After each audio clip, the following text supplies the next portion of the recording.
So, sorry, these are suggestions, right? Like I have a lot of questions, or I have some questions, but I don't think I'll.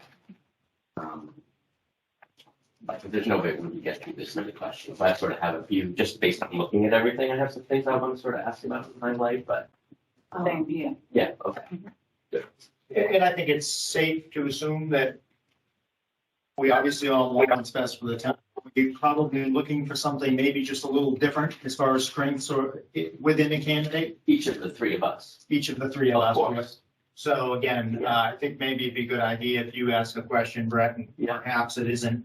There's a little bit further I may want to go with that question. Might be a good idea, or if you could give me the latitude to just do a follow-up right after you ask that. All right. Yeah. Does that make sense? Yeah. Okay. I mean, and honestly, if we feel like there's left and someone, right, if I feel like, oh geez, you know what, I haven't sort of gotten to some key questions, I feel like Steve's been asking all the questions, and I'll say, hey guys, That's not fun. yeah, we'll just sort of I mean, play this that is together. an important position that I think we should answer questions that you ask. Right. Right. So do you think it would make sense for us to just go in order? Maybe Maureen ask a question, Brett ask a question, I ask a question. Yeah, and then if we have sort of follow-ups, we can say, oh, I want to, yeah, I think that's perfect. Yeah. And the follow-up, if the follow-up turns into a long answer, we can just go right back into rotation. Yeah, If that's right. Good. Yep. Yeah, it's funny too, because there was a perfect example of that where I was looking at Caitlin's responses, and I said, I have a note. Steve likes this because she's talking about the budget, and she says, this starts about finances. She says, funding programs that are not affordable or do not meet the community's needs anymore. This starts with reviewing the line items closely to see how well they are serving the community. I'm like, yeah, that's the line for Steve right there. So to your point, right, like we're each sort of looking for something a little different. And I think that it's important that we sort of each get like what we're most interested in. So Right. I mean, I don't know for sure that you would like that, but given your finance background. Yeah, I think that, I actually went in and looked at some of the financial reports from these other towns just to try to get a look at the pie charts. Yeah. Try to get a look at the operating budget. Yep. I always feel it's important, regional school districts. Yeah. I feel like if a municipality is doing business very similar to the way we're doing business, I think that tends to be the better fit for Upton. So yes, those are things that jump off the page. Yeah, that's definitely one of the things I talked to those other about. It's like having a district school experience is obviously helpful. I also said, right, there's not necessarily a lot of school districts out there. I'm sorry, combined school districts, right? Yes. And so I think that either having direct experience with that would be tremendously helpful, right? Like Kelly's lived here, she has a lot of experience, she knows district schools, multiple schools, towns in one district. But also having somebody that is aware of what they don't know and is curious and sort of has humility and can ask questions and learn about it. Like I didn't know anything about, the district when I started, but Phil's done a good job of teaching that. Yeah, right, yeah, so. So can you pass those? Oh, sure. If you want to. Oh, what did I give you? No. And it really speaks to budget drivers as well, because you have, not only do we have, which most people know, but you don't always think about, which is not only do you have a regional school district, but you also have a vocational school district that you participate in. And then you also have out-of-district tuitions. So people lose sight of that, and even vocational out-of-district tuition. So there's a lot that goes into the educational component. Yeah. That we all learn really budget year by budget year. I guess, do we want to use these? So this is, Tim gave us these. Do you want to talk a little bit about this? Yeah, I mean, it's just something for you to take notes on for each candidate and something you can just easily track if they hit the points that you're interested in getting them to hit and how you grade them. Just a way you can track. You don't have to use it, just something if you wanted to have a place where notes would just candidate have the document. May I have, do you have 3 of them for each of us? Yeah. Yes, yeah, I do. It's really That would be great. 20 copies. I'm just gonna take one for this, like 20 Sure. inch. Be a lot easier. I don't, what do you guys think of something like this? I've been using the margin, opposite of the opening within the candidates package here. Yeah, I've been using that backside for margins, but, yeah, yeah, I think this is helpful. It just makes you focus in a little different direction. yeah. So, I don't know if I'll be able to put a total score to it, but I think that, Yeah. that certainly, It's good that you're a small board, right? You'll come to consensus quickly. You'll know what you like or what you don't like. Yeah. But it's not gonna be a mystery. You'll know and Yeah. you'll No, make the but best this is decision helpful. for the community. right. Great. Again, it's just a tool. It's Yeah. not something you have to use. Yeah, oh, that's great. Love it. We need 3 of these each. Yes. This plenty.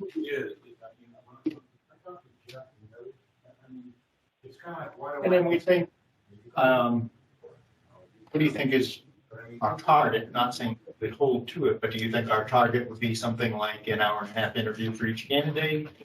An hour and a half? What do you think? I think we get an hour and a half, right? No, I think we have an hour for each person. Hour. It's an hour and 15 minutes between each interview. So we basically have an hour to interview. And I think we asked the candidates to be here early in case you finish one person early, you can take the next. You have stuff like that. Somebody should keep it on. Can you read that? Yes. Yes, I can. She's still, Keep going. no, she's still on. Maybe like sort of 15 minutes. Like give us a heads up of like 45 minutes. Say, oh, we've got 45. I'm sure we'll know that. And then also, okay, we're at 60 minutes. Okay, Just so we sort of have like okay. 15-minute warning. pleasing thing.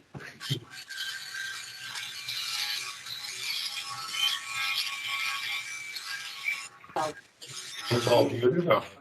That's the background. Okay. What do you want? I'm sorry, I missed that. Go up first. Oh, I'm up first with the first question. Put me on the hot seat. I would say, Steve, what place in order would you like to go? I want to, You know, I had offered to buy a box of Joe. I feel like I usually need my mid-morning coffee to really be at my sharpest, but I'm going to start right at the top of the page. The question 1 or 2 is where I'm going. Beautiful. Not digging into deep just yet.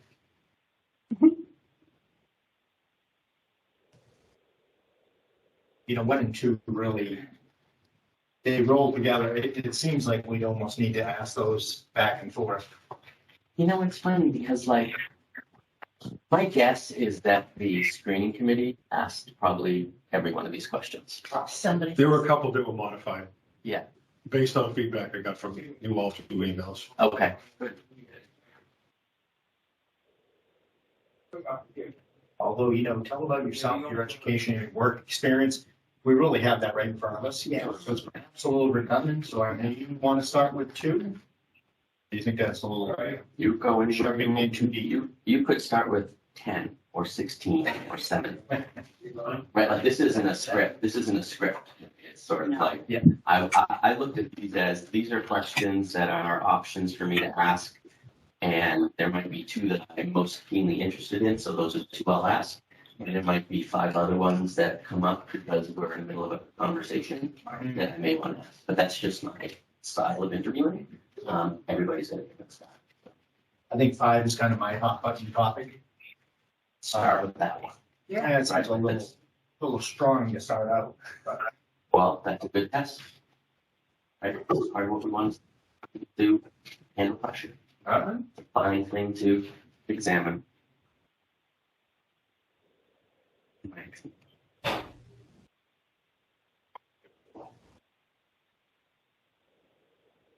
Did you want to take these 2 bills then?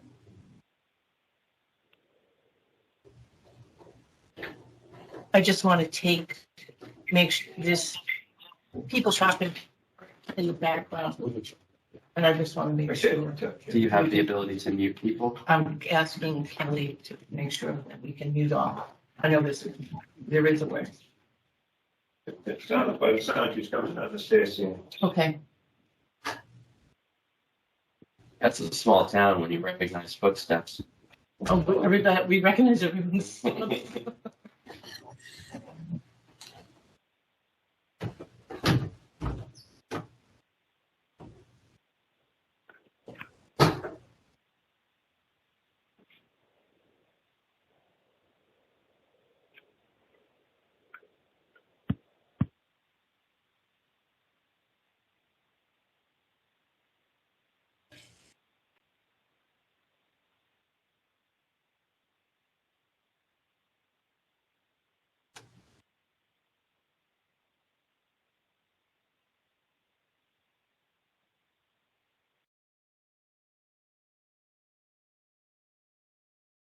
It's like me, wait a minute, because I'm down here.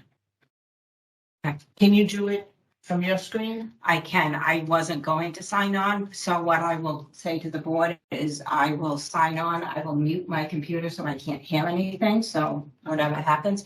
And then you text me if something's going on. Okay. Is Okay, it a public meeting? it is, Well, you can unmute it if you'd like. Please. okay, thank you. You're welcome. Okay. Huh? It's open to everybody. Public meeting.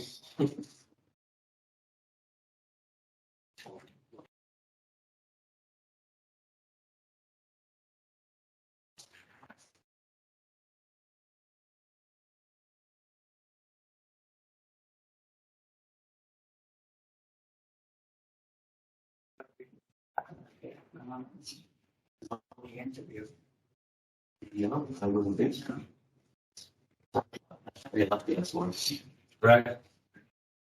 Yeah, we, Like we got that email about the nomination process, but some people don't understand the process, which is fine. But we're going to interview and hire.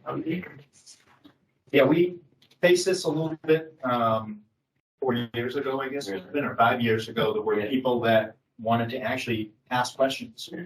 Now, we did the interviews upstairs, and just as you mentioned, Brett, it's our responsibility. That's what people elect us to do. Right. But people wanted to have that, again, input into not only asking questions, but also having a particular say in who the number one candidate was. Interesting. So, so, People want to be involved.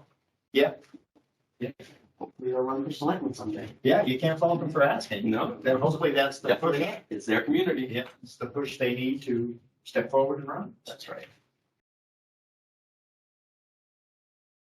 I was joking with somebody, I said, today's one of the days. I said, oh, it's going to be it's fine with streeters. I said, today's the day where the board earns their money. All 500 health. Today, Wait. one day, so earning it right now. This is it. That's right, your hourly rate at the end of the day. Exactly.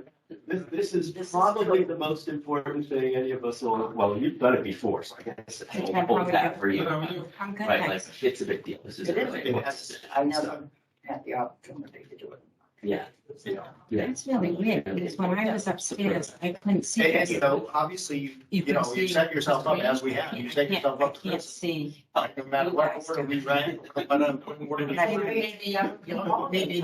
Yeah, no matter. Yeah, I just want to make sure your camera's been on, because I didn't know to have a meeting down here and not have the camera on. Like, Okay, So I just want to make sure, nothing gets Maybe you see that you didn't turn off the camera. You got this. Get the back of my hair. I couldn't see you guys. Oh. People, and we feel like Kelly would be better, or at least have worth having a conversation with, like, we have that discretion. Just say, we're gonna do another interview. So if somebody here is amazing and fantastic and shoulders above the rest, then that's what we do a job.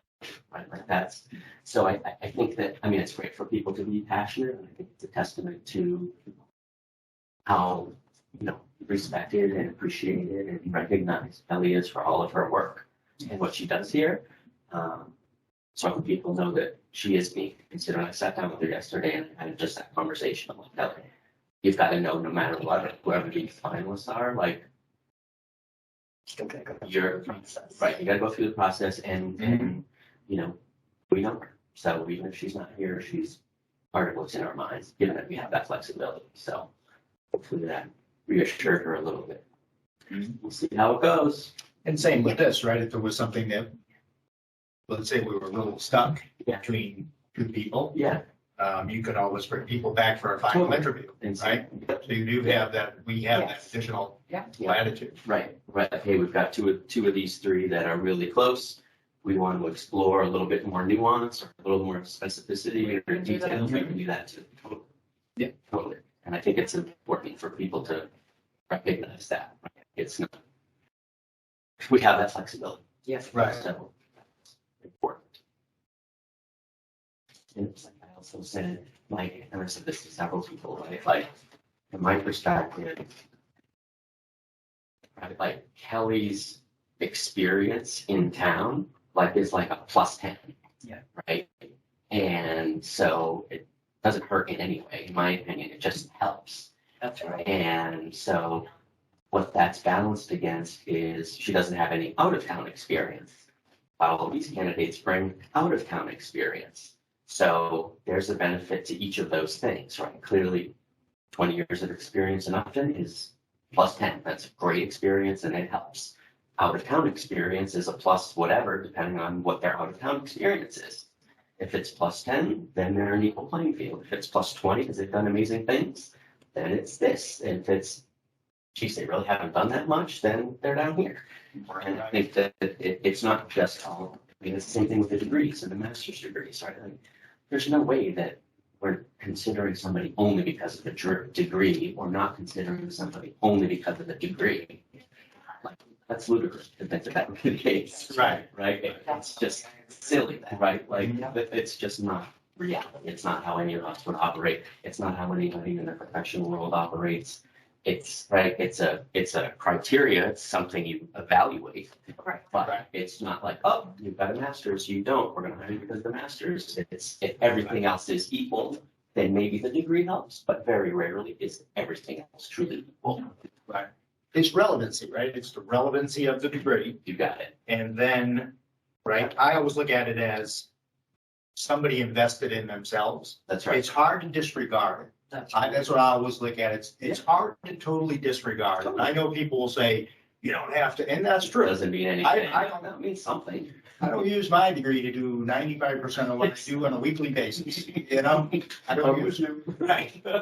And that, And that goes for a lot of people. yeah, and it doesn't make me specifically qualified to be, I mean, I believe my economics degree is very helpful in what I do here as a selectman, but other people may say, Yeah. you don't know anything. Right. It's just a piece of paper. Yeah, plenty of people in town, Yeah. you know, think 9-minute warning. what they think. Yeah. Thanks. See, good. But I always look at it that way. I say. Just kidding. Sorry. Oh, that's all right. No, but two things. I think, you know, that's, I look at it that way is people have invested in themselves. They've spent that money. They've spent that time. They've burned through those boring classes. They've Yeah. written those papers they didn't want to do. They've done all that work. Yeah. So it's hard to say it's not worth anything. You've Yeah. got to, like you said, you've got to assign some value to it. Totally. And the other thing with town manager, I think of it, kind of a long shot here, but one of my crazy analogies. Look at a head football coach Mhm. in football. You always would think, okay, we're going to groom and we're always going to take. Now that does happen. Tampa Bay Buccaneers are doing that. They're moving, you know, from within, they're moving up to the head coach position. Yeah. But so again, there's an evaluation process. What is the norm? Mhm. Typically, somebody could come from the college ranks, someone could come from somebody somewhere else in the AFC and become a head coach in the AFC, but that's not always the case. Yeah. But oftentimes, candidates are internal candidates. Yeah. So Yeah. it's all part of the evaluation process. Totally. So, Yep. Yep. Agreed. Agreed. if we have a few minutes, do you want to start a few minutes early or is that not? It's up to You you. wanna- Yeah, no, Take a- this is good conversation to sort of get us rounded in Yep. some of these things. Want buttons focused? Yeah. Always like that. Wanda, You're saying wound up. Wound up, not wound up. I thought you said wound up. Yeah. No, we've been winding up the past 3 days with all these emails and letters. That's been winding me up. I was gonna say, I'm, Need well, to wind down, if anything. It's like 9 minutes to. it's Zen, right? Exactly. The Zen, yeah. Yeah. Oh, Today's funny.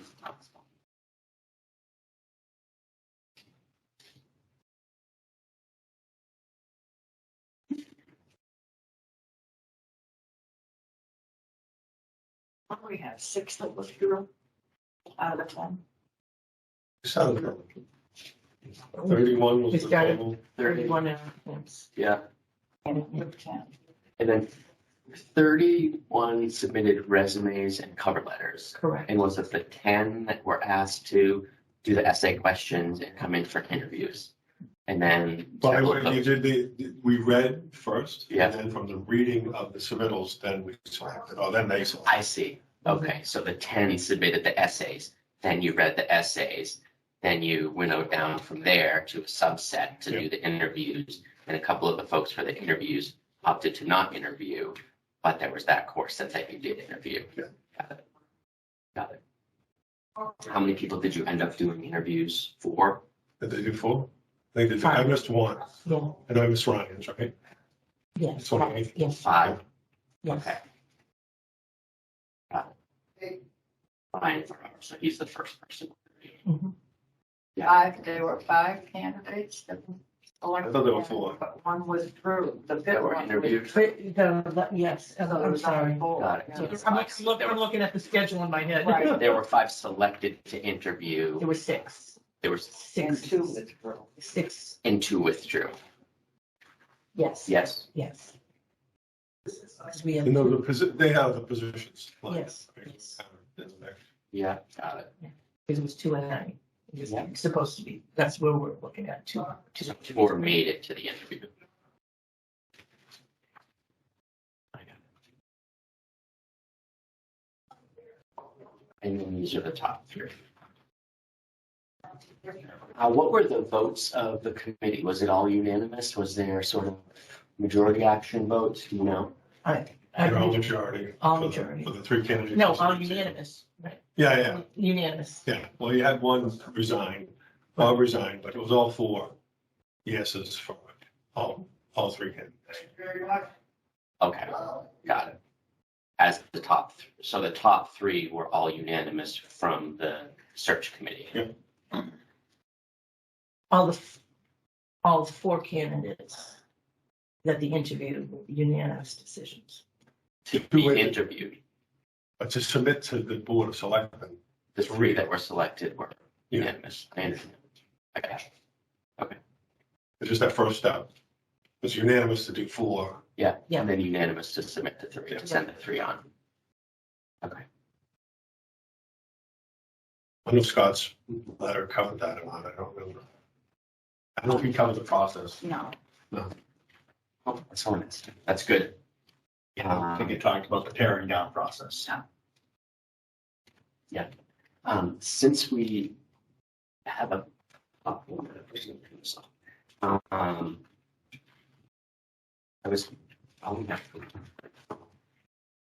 was gonna say something at the end, but I think I can say it now just because there's a few minutes. One thing that's really important for us to know, and I think also more public to know, is that, right, we had on the committee the chairman of our personnel board, a finance executive, a human resources executive, and a public sector executive. And that amongst the 4 of those people, they've literally conducted thousands of interviews. Not dozens, not hundreds, right? One is interviewed over 250 to 300 people. It's a ballpark because who knows how many. Yeah. The HR, so that was the finance person.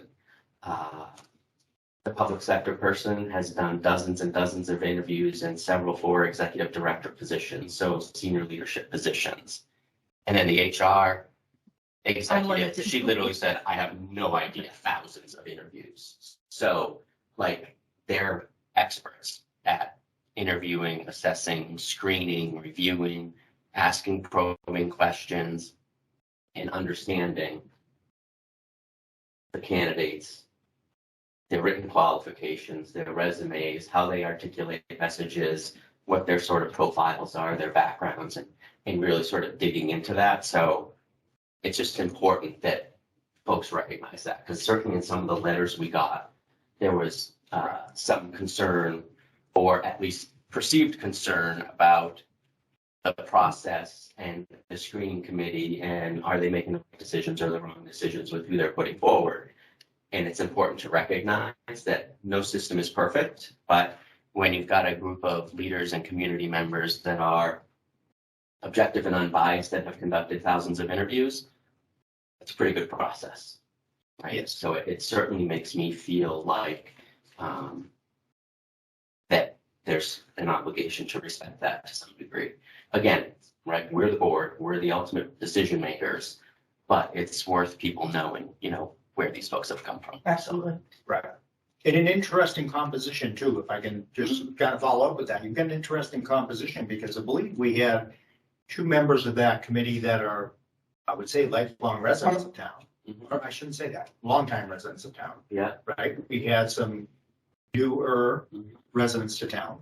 And we had some folks that have been here, in that 5 to 10 year window. Yeah. Which again is long tenured residents, really. Yeah, and folks that sort of know local government in town, Yeah. like Scott and Dave Ross to a certain extent, and people that really don't know anything about, right? Sort of, Megan was kind of in the middle, and Christina, I don't think she's ever done anything. So it's sort of like, it's not too much inside, it wasn't too much outside, right? It was a very balanced committee in terms of who was there. And that's the other thing too, is regardless of that, the experience is still committee based. That's I'm right. sure in their work environment, they're sitting on a board Totally. making those decisions. It's never a So- one person thing, except Right. when you own a company like you. You want me to go? Yep, sure.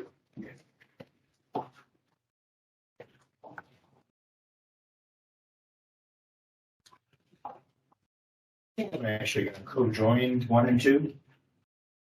Only because there's so much, I want folks at home to get a feeling Excited for for number this. 1. We have so much in the number 1. Yeah, looking forward to it. Just as long as we're going through the process with that committee, try to talk about the 90-10 rule, where the candidate should be doing 90% of the talking, and 10% from the interview panel, because, you want to share how And learn about them. they've done their research. Let them Yeah. tell you how great they are. Yeah. And let them talk 90% of the time, Great advice. so they can just, I should have mentioned your role with the committee as an expert consultant and advisor. well, they As did, well. honestly, they did not, they needed me for maybe 30% of it, but Yeah. they were very diligent, and Yeah. thoughtful. Yeah, And good. that's what you need. You Yeah. need people that are thoughtful, think of the big picture of the community. Yeah. They went through that process. They were diligent, writing those questions, Yeah. reading those essays. Yeah, good. They were very diligent. And they're a smart Thank group, so I think you're in good shape. Good. You don't have a big pool. Okay, there's not a lot of Yeah. administrators, not a lot of assessors. Yeah. There's not a lot of building inspectors. Right. There's not a lot of town administrators, town managers. Right. So tough to come by. At the end of the conversation, did we ask the candidate if you have questions for us? Standard exit question. Yeah. Throw them off a little bit. They won't be expecting it. Each candidate just one hour. Well, that's the test, They need a napkin, what if they slobber all over themselves? Right. But you are prepared, come on. I got Oh, a look new- at you, okay, at least you got that. Don't underestimate me. In case I make them cry. Yes, Yeah, that's what I'm I'm saying, in saying. case I make somebody cry. Me. That's funny. Oh, Yeah. Hopefully 2 people. Today? No, not today. In my life. Those were bad days. oh. It's never my goal. Should be any- It's called. You could have lifted early. Yeah. Sometimes Be I'm direct to a fault. You got good, yeah, is it on? Those days are over. Yeah. Mhm. No, they're just, I don't even, oh, but no, they're bringing There people are. back. Yeah, there is. But I'm not, I mean, I worked from home mostly before, Yeah, so it's not a big stretch. right, I was home 4 days a week, yeah, before COVID, so. Mhm. BC, that's what I call it now. BC.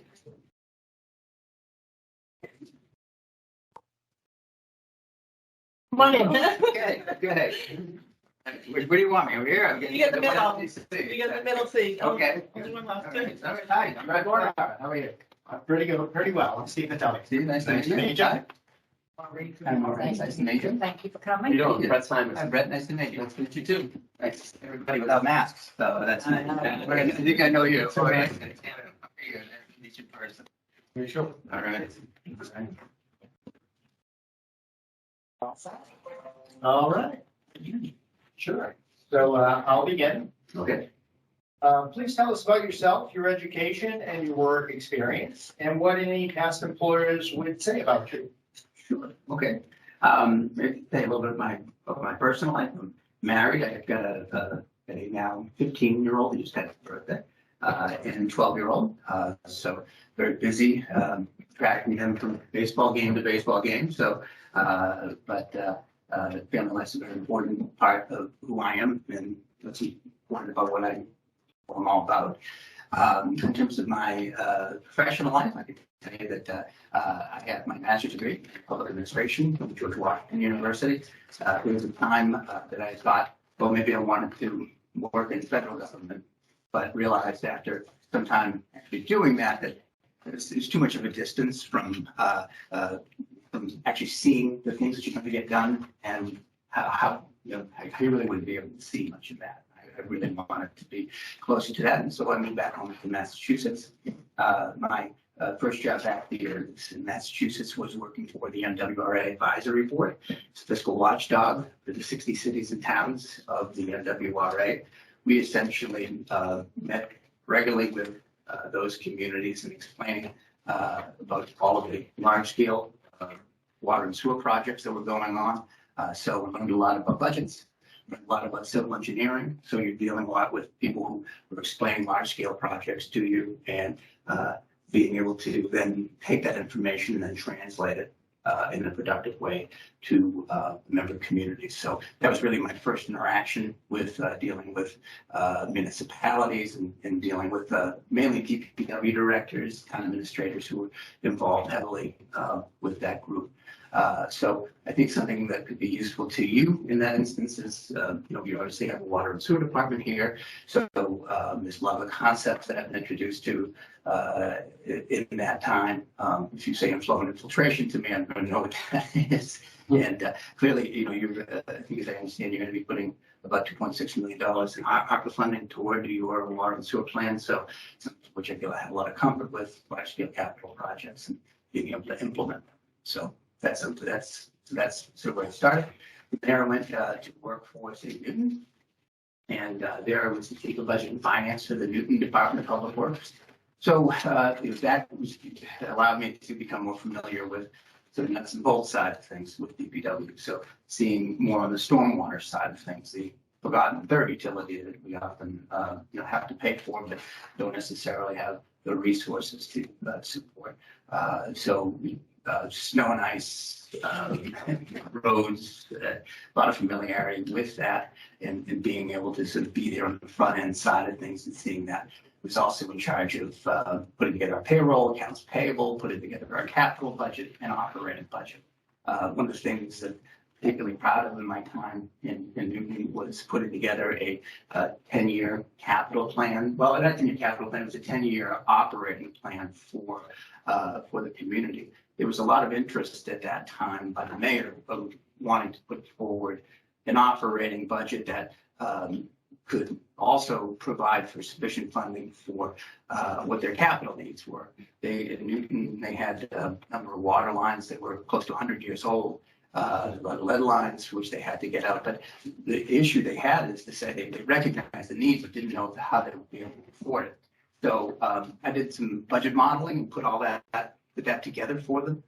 proceeded to present that to the mayor and my department heads, getting them on board with that. And it was interesting because once they realized that this is something that they could do over the long term by having what I often refer to as a predictable and sustainable base, and so that's no surprises to the taxpayers, and they know what's coming, that you tend to get more support for that. We were able to put a model together for that. We then subsequently did a larger scale presentation in Newton High School to, believe it or not, 21 aldermen they had in Newton.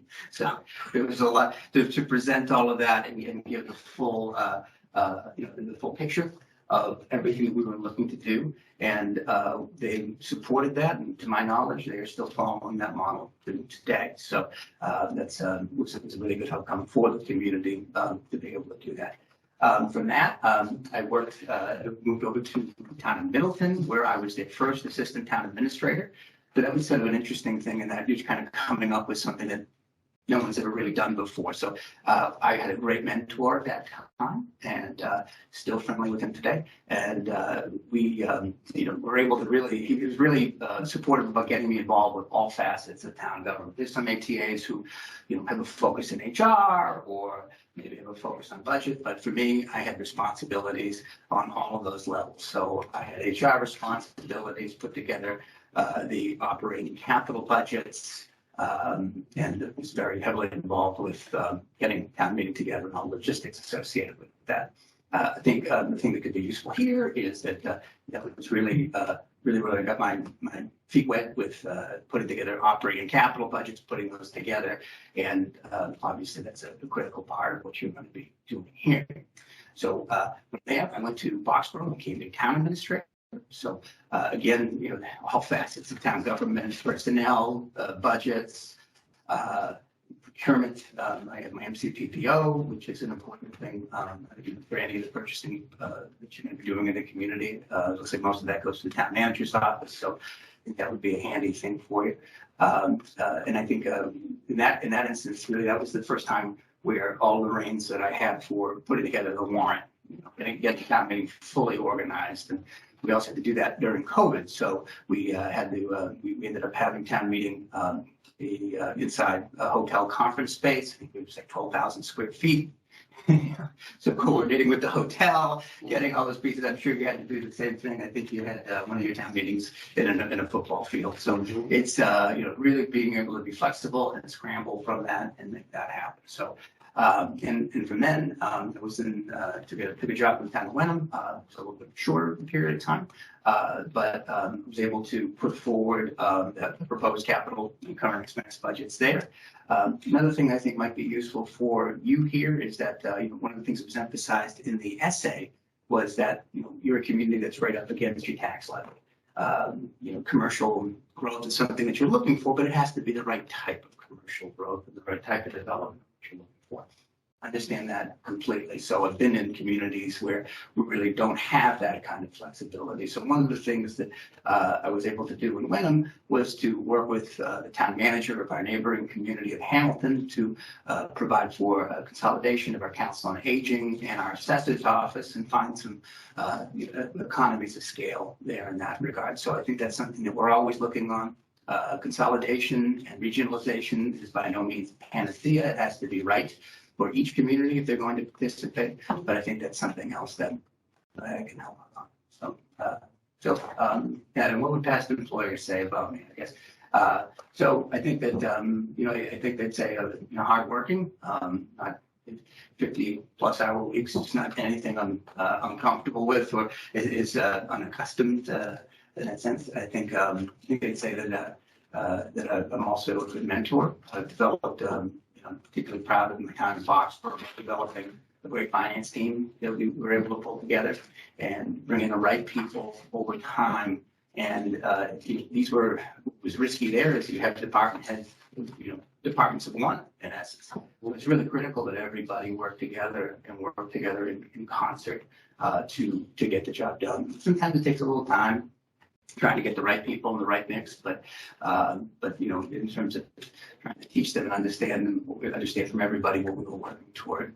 We also did something similar to what you did here too, in terms of creating a finance director, town accountant position, which I think is really a critical thing. It's great to see that you did that because it provides for, I think, more continuity of practice and more coordination, force coordination among the groups, so that people aren't working in silos.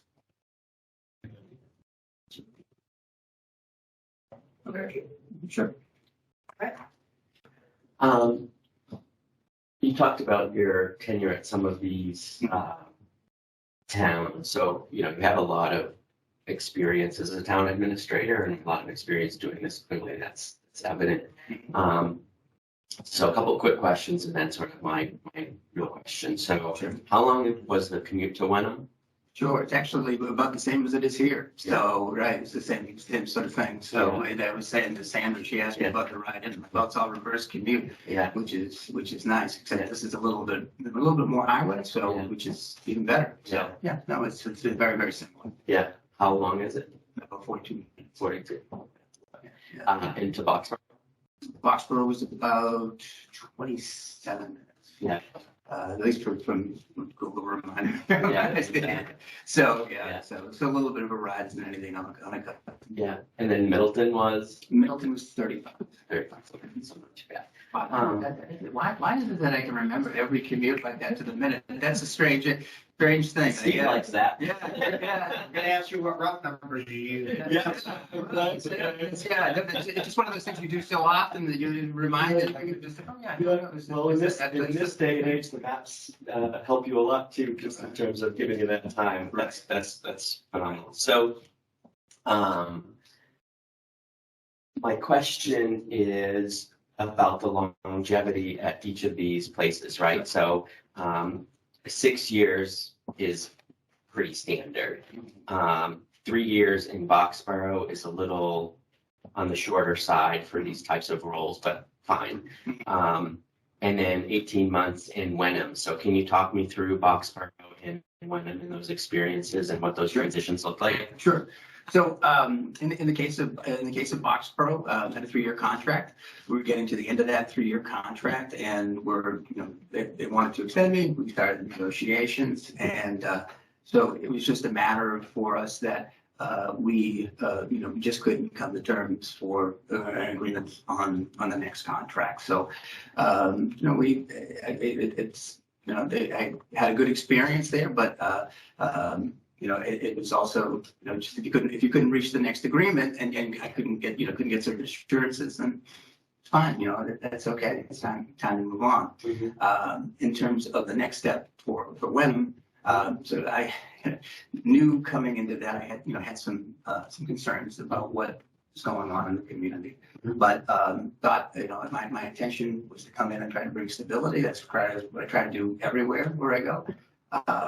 But in getting into it, there have been a lot of turnover with TAs there in the community. That was something that I was aware of.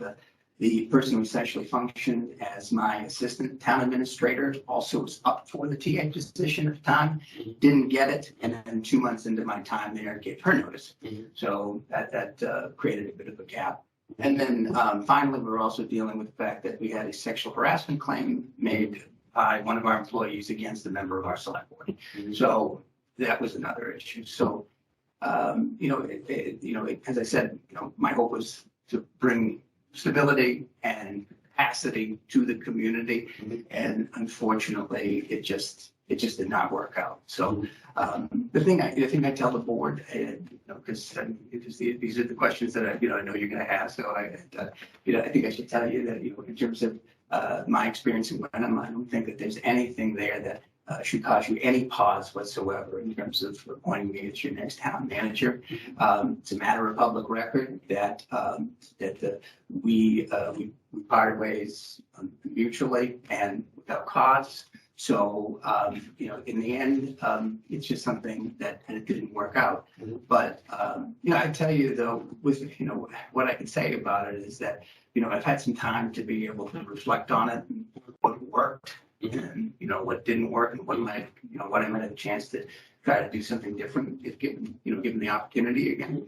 And I think, I've learned a lot from that. I'm a big believer in a growth mindset. You're continually learning in your life, continually learning about, mistakes and, or issues maybe you could handle a little bit differently. And I would tell you that I think the thing that, that I can bring to the table is experience. But with that experience, you're also learning just as much from your successes as you are from things that maybe didn't go as well as you'd like. So I think that as a result of that, I come before you sort of more well-rounded candidate because I've already been through a lot of this. Tim can probably back it up. You see a lot. There's a lot of expectations for the town manager, and you got to have the right mindset to be able to be successful for it. And I think as a result of that, I come to you with definitely more of a sense of balance and an understanding of what's needed to be successful in this role, and most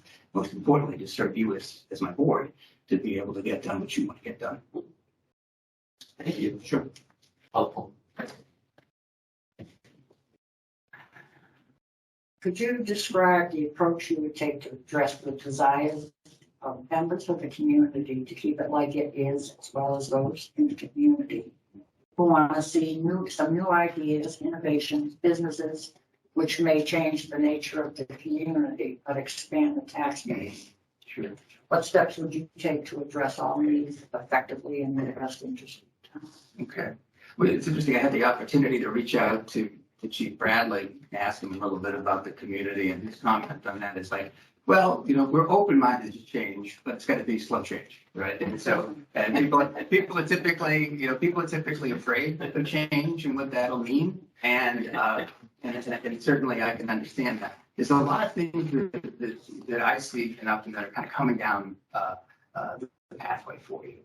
So you've got the new community center, which is being built downtown, and that's going to really, I think, be an anchor tenant, if you will, for what revitalization you're looking for in the downtown area.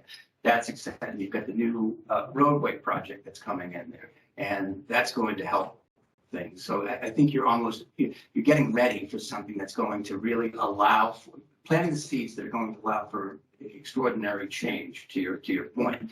So how do you do that? One of the things that's in Wenham, we had a similar MassDOT project coming in. I know you have that's coming down the line. And so one of the things that I've heard is that there's the potential for a rotary. And, that's something that's going to be, okay, well, what does that mean? Because when people think of the rotary, they think of maybe like the Bourne Rotary or the Bourne Sagamore Rotary, and oh gosh, that's going to be a nightmare. But, over time, what you're talking about in terms of scale is something much smaller, and it provides for appropriate traffic calming. It provides, a better flow of traffic, and I think it's going to be instrumental to what you're going to be looking to do downtown. But the question's a really good one, because how do you bring people in and how do you bring them on board? So you want to think about ways in which you can engage the public in this, encourage them to participate.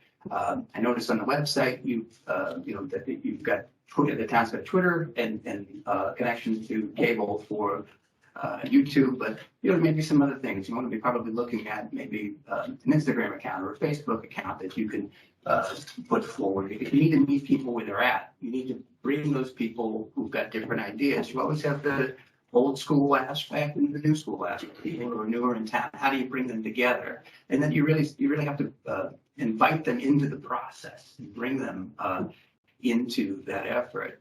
You've done a lot of legwork here in terms of economic development and what people want to see. I think the last EDC report that came out is an instrumental part of that. What do you want to see downtown? They did pictures. They showed pictures to people. Do you want this type of building? What do you want this type of building? And then they ended up categorizing each one of those buildings to say, that's good, but we don't like that. But you have to be very careful about how you approach it. You need to bring the community in. I have seen this in other ends where I have tried to say this is in Boxborough, an example of where I was explaining, we had about 20%, 20 to 21% of our community was commercial, industrial, and personal property. Which is fantastic, right? It's a great thing to have, but the community never really understood that to say, geez, why is that a good thing? And so, but you were trying to explain to them that I was at least saying about half those buildings were empty. So it were office buildings, you had 12 office buildings, but this is pre-pandemic. Half of them were empty. It's roughly the equivalent of 14 football fields worth of empty office space. That's a red flag. But, but despite the fact that even I thought that I couldn't understand why people weren't more concerned about that. Why, even though, and I was presenting this, we did this at a combined finance committee, select board. You have to walk people to an outcome, and you have to educate them, and you have to do it carefully, because you could plan all you want, you can do economic development all you want, but if you don't carefully bring them along, educate them, have sessions, and invite them in to get that perspective, and have leadership from the boards that are critical. Your EDC and your planning board are going to be critical in this to having any kind of change to make downtown. Without that, you might as well not do anything. It's easy to come up with plans. It's easy to hire the consultants to come up with that vision. It's a lot harder to be able to get buy-in and consensus about how you want to move forward. You're going to be oriented toward that. All the development's happening downtown, but you need to be instrumentally bring people together to come forward with a consensus vision of where you want to go. Steve? Tell us about a difficult financial situation you've encountered in municipal government, especially in terms of recently with COVID, declining revenues, or maybe furloughing employees or furloughing sections of government, budget crisis. Speak budget. Okay. Well, yeah. Can't think of anything that has been necessarily a crisis per se. Let me think about this. I think that I could point to the example that I provided you about Newton again, because their concern there was, well, we can't do anything. We our rates are already, we're seeing the rates that are coming forward with MWRA. We can't move forward with this. There's no way. We recognize we've got these significant capital plans, but if we don't, if we don't have the money for it, and if we, create rate goals among our ratepayers, we're not going to be able to move that through. So try to have some creative thinking about how you're using your reserves and how you're applying those reserves, how you're taking debt off of the schedule and trying to show that forward. What you find is that there's a lot of people who money tends to create a certain stress in their life, and they don't necessarily they know necessarily how to plan forward with things. So it's about trying to walk them through, working closely with your finance committee on those concerns, and can plan accordingly. I would say too, part of it is, as you mentioned, COVID as a concern. One of the things to keep in mind is that in a community such as Upton, where I think roughly 90% of your income is basically coming off the tax rate.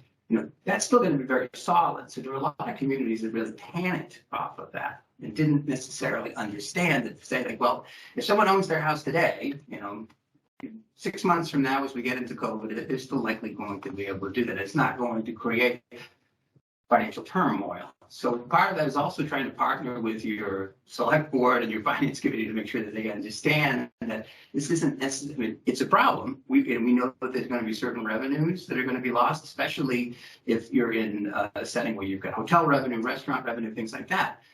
Here in a smaller community like that, yes, you've got restaurant revenue, but it's not going to make or break your budget. So calmer heads are, I think, very important in a budget situation, and to be able to think things through and be able to speak with authority, but also the thoughtfulness that you come to for that. Just a quick follow-up. What were those budgets? Like, what was the overall operating budget in Boxborough and your overall operating budget in Wenham? I think that the Boxborough budget was roughly about 30 million, and I think Wenham was about 26 million. I think about that. I just that's off the top of my head. I don't think I know that as much as my commutes, but as well as that. But I'm glad you didn't say 26,497. Yeah. 282, because I was kind of expecting that. you're giving me more credit than it's probably. That's good. That's fair enough. So just a question. We have, I think you probably know that our assistant to the town manager has been applied for this job. Okay. And obviously she has 21 years of experience here.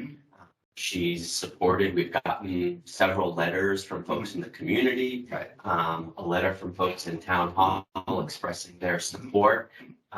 If you were to receive the job coming into that environment, because I know you mentioned it was a challenge that you ran into, I think in Wenham. Yes. So you have some experience dealing with those dynamics. How would you come into this sort of town hall and say, okay, this is the environment I'm coming into, a highly qualified, tenured assistant to the town manager, employees that support her. Sure. How do you find yourself in that space and dealing with that challenge? I think I started off in the right foot because we just met. So that's good. That's a start. We just had a nice conversation. Good. We had some other mutual connections personally, so which is a nice thing. So I did have that experience at Wenham, and it was interesting because I've been in that place before. Yeah. So where I was up for a TA position, I was the assistant and didn't get it. It happens. It happens. So in Wenham, what I was very conscious about doing was being able to talk to the person before. It was one of the first things in the activities I took to say, let's talk, because in the end, the person who was working with him had 6 years of experience. Knew the town better than anybody. We put together budgets and have you. Yeah. And my first thing I said was, I understand. I've been there before. I've been there where you are. Yeah. But that shouldn't necessarily hinder what our relationship is and what it can become. Because the foolish thing to do is to say, geez, on my shoulders. But really, it's an asset. It's to say, look, we should be getting along. We can help one another in this. There are ways that we can, be able to take the talent and skills that you have that I can then mentor, support, and move forward to help you. Because again, that's the perspective I have toward much of my personnel and HR perspective, especially with department heads. What can I do to help you? Yeah. I want you to be successful. Tell me what you need to be successful, and presuming you're confident, you learn that over time about what the person's strengths and weaknesses are. Then you get out of their way and let them manage. So, and that's I will say that's one of the things I find really attractive about this community. I mean, I would say, first of all, moving in the footsteps of, or coming in after Derek, who has provided a lot of stability as your town manager is a great strength, and it's a great asset. I'm thrilled to be able to come into a stable environment like that, but also having the opportunity to speak to Chief Bradley and talking about all the other staff that you have, your interim town manager, who's DPW director and has lots of experience. That's a gift. Is to be able to come into a situation like that where people know the town, they know their jobs, and as someone coming into an environment like that, that is incredible, an incredible plus to be able to walk into that and take advantage of that knowledge. So getting back to your point, I think it's something that I've experienced before, both on both sides, and I think it's something that has to be tackled, but something that I have every confidence that you get along great. So and especially too, the nice things that I've heard from my colleagues saying, just what a great person, professional she is. I mean, that's the core thing, right? If you have someone who's capable and has the personality and perspective of it, you can work with anybody in that circumstance, and that's what I totally anticipate with this situation. Great, thanks. Sure. What are the three top challenges facing municipal officials today, and what actions would we take to ensure Upton's town government is effectively prepared to face these challenges over the next 5 years? Okay, good question. So I'll say the first one is always, I always come back to finance. Upton isn't much different than many other communities. You're up against the levy limit, and while You've done your community that gets things done. You just approved of the debt exclusion to be able to build your community center. It continues to be a challenge that more and more is being asked of you. So from the budget side of things, it's always a matter of keeping an eye on the bottom line, finding ways to maximize revenue, look for new growth, but make sure that the new growth is the right type of new growth. Say the next issue would be personnel. That a lot of our typical town hall employees, and by that I mean Massachusetts town hall employees, not necessarily here, are of an age where a lot of them are retiring. I've heard many times when I talk to friends who are assessors and say, no one ever, was a kid and I said, geez, I want to be an assessor when I grow up. Or it's, it's an accountant. It's not necessarily something that's aspirational. So you have to understand that you have to be able to retain staff and support them, especially here where you have such a seasoned staff and such a well functioning staff, at least from the outside looking in. So I think that in terms of it's a concern, and that we're even seeing now a lot of communities who are basically grabbing, they're basically poaching staff from other communities. So I think that part of it in the strategy that you want to put in as best you can is to have some sort of planning for the future with staffing and what you can do. You have an assistant and then, okay, this person's looking to retire in a few years, to give them the opportunity and show them that there's a point in the future that you have to work is important. And I guess the third thing I'd say is, that the TA job is a difficult job. Anyone who tells you different is just lying to you. It's challenging. In this day and time, you've got all various online sources and perspectives that are coming in. And, I've had that discussion amongst my peers that, it's a challenging enough job as it is. And that, people are giving you the equivalent of Yelp reviews from what you're doing. Well, it can be challenging. And I think that's part of my own internal growth about being able to understand that and being able to be successful in it. I always say, if you're going to do this job, it's important to have thick skin and a short memory. So because the people that you deal with, the people you're dealing with at one time may be yelling at you, but the next time you're going to need something. So, I can give you a little story if you don't mind about that. When I was in Middleton, I had worked up a model for costs that could be applied to our electric light department. That cost that the town was taking on to manage their payroll, to run their AP. So I'd gone through an indirect charge calculation. Did that. I'd done that in Newton. Thought this might be a useful thing to try to bring this in. So had the support of the electric light director and was asked and came forward to present to their board of directors.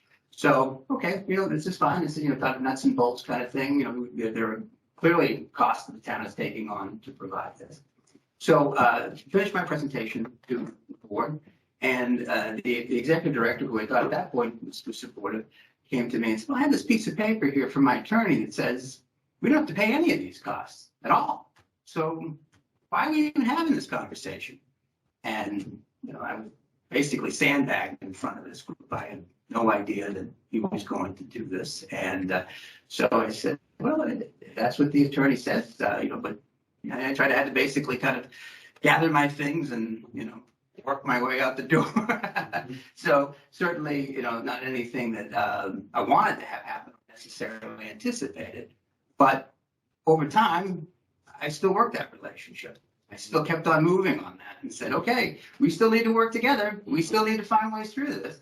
And as a result of that, we were able to put forward a program where the town changed over all of our streetlights to LED streetlights. We saved about $40,000 a year on that, and working closely with him and trying to find a way to make that happen. So, I laugh because it's one of those things you have to be able to take those hits. But in the end, you're still going to deal with everybody. So it's just, you try not to take it personal. You try not to take these things home and the stresses that can bring in, and you recognize it for what it is, and you keep working the problem, whatever that problem might be.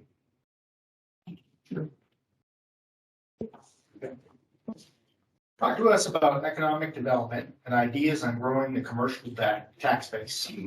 Well, it's an interesting thing, seeing from your master plan in 2005, where I think the commercial industrial personal property was about 3.5% of your total tax base. And now I think you're up to about 5.7%. So that's been growing.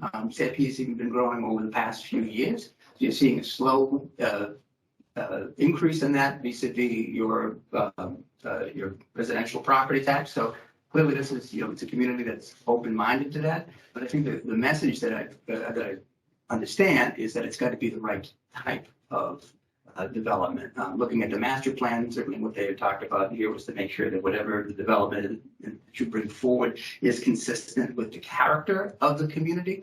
And as such, that you have to be very careful with that. That gets back to the earlier point we were talking about trying to include boards and committees in that process as to what that development should look like. Again, you could bring in planning groups here tomorrow. You can do economic development and say, okay, we're going to target this or target that. It's in the end, it's all about community support, board support, EDC support, support from the planning board, looking at changing zoning restrictions. You're going to have, as an adjacent MBTA community, you're going to have a section of town that accepts multi-unit living by right. That's going to be a little bit of a change for you. It has to be inclusive and it has to be purposeful along those lines. So, I think I shared that lesson with you before about Boxborough, where I was saying, look, we need to rethink about our commercial, our office space, get all those empty buildings, but the community wasn't ready for it. So it's like, it didn't matter that it was right. It doesn't matter. It's like, what matters is what you can get done. And what's effective. And I think that's sort of a important, lessons you learn that you bring to the table that experience provides for you.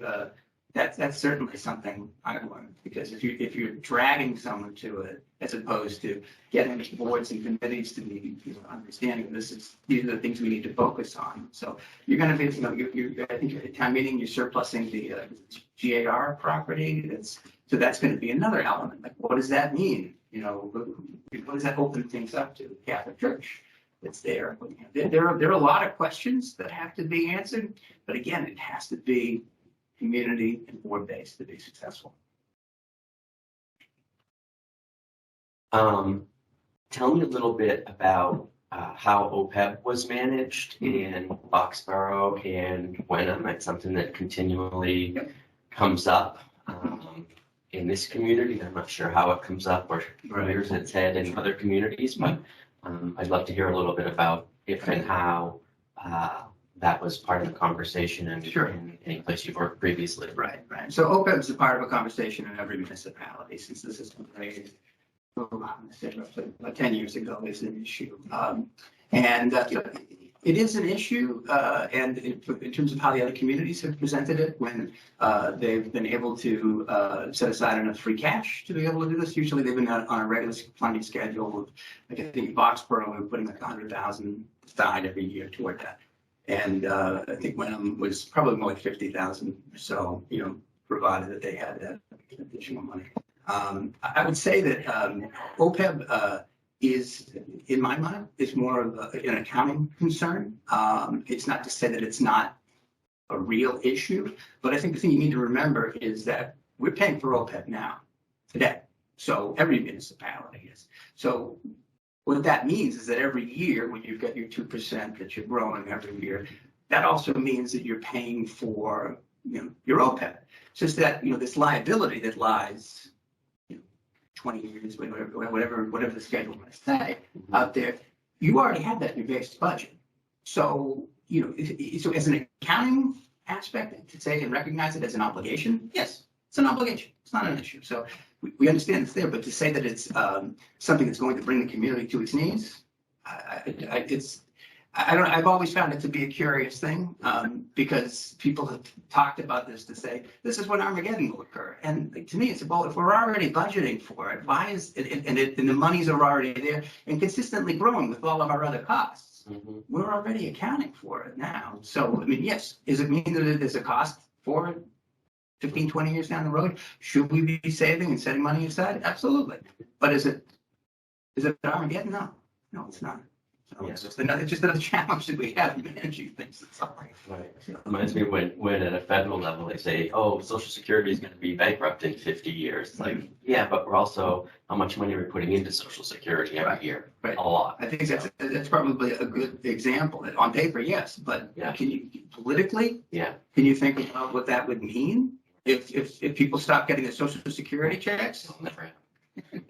OPEB's never going to run out of money. Right. It's just, there's certain things, and so there's a practical side of that too, because that kind of gets back to that earlier point about COVID. And people thought, oh my God, what are we going to do? It's like, well, I mean, yes, you do receive revenue from restaurants. Yes, they were impacted by COVID. Yes, we need to help them, but that is not going to make or break your fiscal year budget to get the loss or any impact of revenue in that. Those are the things that are going to be impacted by COVID, and you need to not only explain that to people, but get them on board, because there were a lot of town meetings that, they did their 1/12 budget, and it seemed to me like a knee-jerk panic, but, look at it. Thanks. Right, I think that's not a big concern as far as, COVID didn't impact us a whole lot because of sales tax or hotel tax, maybe tax. Right. Those things aren't a component of our budget. Right. If you were Burlington and, hotels, restaurants, the mall, that's a whole different exercise. So, and a different set of concerns that you need to be able to address. Right. Town manager is the principal collective bargaining agent. Can you tell us your experience in negotiating contracts and handling grievances and how what the outcome for the town was and what the outcome for the union? Sure. Okay. So in terms of handling grievances, I probably started with that when I was in union and dealing with those issues there. I was also part of the collective bargaining team there. So I think we've settled at least a couple agreements there at that time, although the details are a little fuzzy way back. In Middleton, was absolutely at the table working with the police, fire, DPW. I had had firsthand settlement for the DPW and settling for our administrative aides had a settlement as well. And then we were working with the police, but during my time in working to that agreement, we just couldn't come to a conclusion before I left. But my style, and I've had also experience in Boxborough, not so much in Wenham because it was a short period of time. But my approach to collective bargaining is to say that you don't start necessarily at the table. You want to develop relationships with the bargaining units over time. They should know who you are and that you're a human being. It doesn't have to be a contentious thing. It has to be something that, I like to think of it more like a partnership. So part of this is educating them to be able to say, look, we're at 2%. We're proposition 2.5. We're up against our levy. These are the things that we have and you can work with. And you want to find a way to get to yes, to the understanding of where they're coming from. But I think the thing that I've learned in seeing how different people who've taken leads have approached it, that I think you always want to take a fair and sort of friendly tone about it. You don't want people to be stomping out and seen that too, when they're unhappy about it or feel like they're not being listened to or being respected. It is about trying to work with the union heads, and getting to know them as people. What's their family like? What are they like? And I was able to develop some other personal relationships with union heads that, where, different things have happened. They reached out to me and, I still talk to them and, check it. There was one that I his father died. This is someone I hadn't worked with in years. And I reached out to him and said, I saw the obit and just wanted to say, I'm sorry. Say, thanks. You've always been great to work with and appreciate that. It's small, like interpersonal things that mean something. But it's that the work you do there provides credibility when you're at the table to be able to for them to feel that whatever you're relaying is honest and truthful. Because otherwise, you can create all kinds of issues, and you don't want to have that happen. You want to have a good relationship with all of your staff, and in that relationship at the table is a critical part of it. Have you ever gotten into mediation or arbitration or from the DLR? Yeah, I haven't, but I take that more of as a consequence of the fact that we've done things right. You know, I try, the thing to understand about it, if you do go to mediation and that, towns always lose. Towns always lose. So if that's the case, you want to find your way to be able to, you know, to get things settled at the table, and again, cooperatively, and not let things get to that point. You know, it's a losing proposition for everybody, because even if, let's say, the union wins and gets everything they want, they're going to still have hard feelings. You know, you have hard feelings because you just went over what you've got non-union employees that are getting 2%, they get 4%, twice that, whatever it might be. You have to, you know, the best thing is to avoid that and to just work it out in-house. Excuse me, just giving you a 10-minute warning. Thank you. Sorry if I'm going. No, it's good. No, that's fine. That's for us. They asked. We asked her. Oh, okay. Please keep us on track. You're doing All right.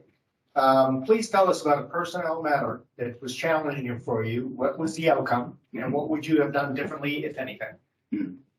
Okay. I think I could say one challenging matter was we had a police officer who had cancer and was dying but didn't want to leave. So, on the HR side of things, we did a few things. We didn't have a personnel bank for people to donate time, so we established that specifically for her. People donated time to be able to continue on with her. We made sure that we extended her FMLA rights, so brought that together for her. And, you know, and also just between my chief and myself sitting down with her and saying, look, we're going to try to do everything we can for you. You've been a great long-time employee, and we want to recognize what you've contributed to the town, and we want to help you as best we can in this exercise, and you know, do what we can. And so I believe that even with that, you know, with the extension of time, trying to be able to provide that type of assistance and support, you know, that support was provided, and unfortunately she passed away. But you know, I think it's very important when you talk about HR that you're talking about human beings, and that, you know, people have families, they have other and other things that are happening in their lives beyond what they see in the workplace. You always want to be understanding about that. But it was important for us as a town to be able to deal with a sensitive matter, that this is somebody who, you know, she didn't want to stop, you know, and she hoped she could come back.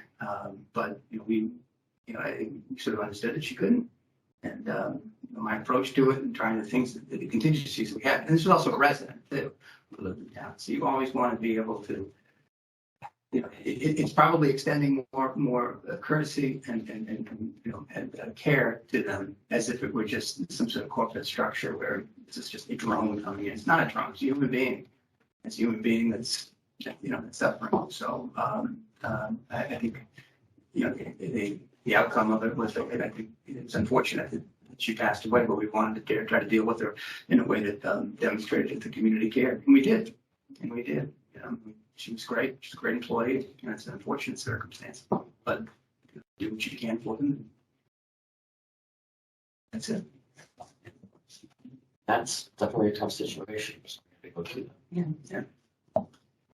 A less difficult situation, We hope. but also challenging. We, as a board, had a meeting a few weeks ago, and an unprecedented 130 people showed up. This is the mechanic and developer. Yes, exactly. Oh, you were at that meeting. I watched the video. You watched it. 100+ people showing up. This is Yeah. great. Yeah. Right. So, you know, that's another example. I mean, I had a chance prior to my other interview to drive around town. So I need to find the spot and Yeah. see what people are talking about. And Yeah. driving out there and seeing that space and, you know, the spirit for which the three of you have brought into that, again, as town manager, I'm here to serve you. But I will tell you, your opinion had a lot of merit because it's a fairly rural area. To be able to put that many houses into that spot is, I the sense of the three of you, what your perspectives are, and I have to agree with you. It's 40B is going to be a challenge for this community coming forward. I don't mean it. I mean, I'm sure there's a question there, but it's just, okay. you know, but at 5.1%, you're always going to have that over your head. But at the same time, if you have this opportunity to be able to make this into, you know, permanent open space, and then hopefully town meeting will provide that opportunity because you have the article coming forward. I think that's a good thing because if you've had 100+ people showing up on a Zoom, well, not a Zoom meeting, it's a Microsoft Teams meeting, I used to write that nomenclature, you know, clearly that's going to have a lot of support at the town meeting. So, but yeah, it was fascinating. But it was really interesting to see it too, and see the space because, again, the conclusions I think you come to on American, it's a difficult spot to be able to support that level of size. But have that many residents on the meeting is, That was 10 times more than what we were. That's a great thing, though. I think to get people engaged, it's absolutely a great thing. It's like, folks, tell your friends, hey, come to town meeting, because those might be people that then come to town meeting and an open town meeting that maybe they say, you know, this was kind of interesting. I came this year, maybe I'll come next year. So you want to be able to engage with the people and make sure that they know that this isn't some sort of foreign concept. This is their government. Yeah. How do you know, it's their government and it's their role, but you know, they're only going to be as effective as they can put down the TV remote and show up to the damn meeting. So that's how do we encourage them to do that? And that kind of exposure, I think, is you guys all handled yourself well because you said that the question is, we're going to be putting this on the warrant. We already pretty much said we were going to be putting it on the warrant, and that's great, you know. But I think that as an exercise, I think it's going to help you and help the town to be exposed to these things and understand, and for people to be exposed to understand, like, this is 40B, folks, because this is wait for the next thing to show up because it's going to come. And I think it was pointed out in the meeting that say we've already dealt with the 40Bs in the more urban settings, and now we're coming out to the suburbs. It's just a matter of time. So. And that's, again, more thinking about where that's going to go and being strategic about. No, it is. It's no question. No question. But anyway, you had a question. Sorry. Yeah, well, that's wonderful. Good to know that background, and obviously having seen the meeting is helpful. So at the beginning of the meeting, there was some churn in terms of how we were going to run the meeting, when we were going to have what part of the conversation. The agenda item was a portion of the agenda that said no public discussion. Right. We were sort of each saying slightly different things. Right. And there was some misinterpretation of what we were saying. And there was a gentleman was sort of asking some questions and sort of being offensive, not offensive, but playing offense, taking an offensive stance. Right. And we were having to respond to that. In that type of a scenario, do you see a role for the town manager when that is occurring in the moment? Well, it's always a difficult thing because I work for you. Okay, that's so it becomes a matter of the way that I think the board relationship with the town manager is to use me as an instrument, you know, as to what you need to get done. Okay, so if there was a discussion beforehand where, you know, maybe the town manager was supposed to have some sort of role within this and remind people about what they're doing, you know, what the parameters were for the conversation, sure. But otherwise, it's your meeting, and it's very difficult. I mean, it's difficult for me then to step on anybody's toes and create any hurt feelings about how this should be handled. I will say, I think the three of you handled it pretty well. If you kept on reminding them, like, all this is a question of are we going to put this on the town meeting warrant? And you have a lot of people who are excited. Part of it's education.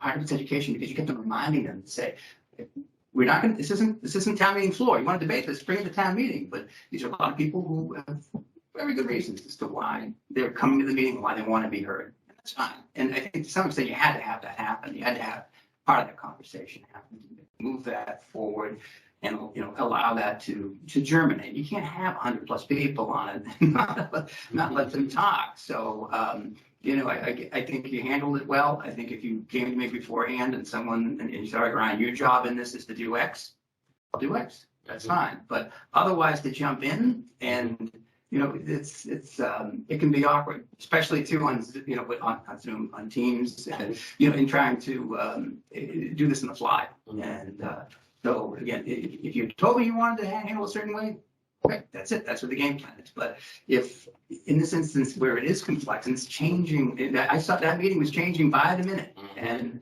you guys were doing a great job doing it on the fly.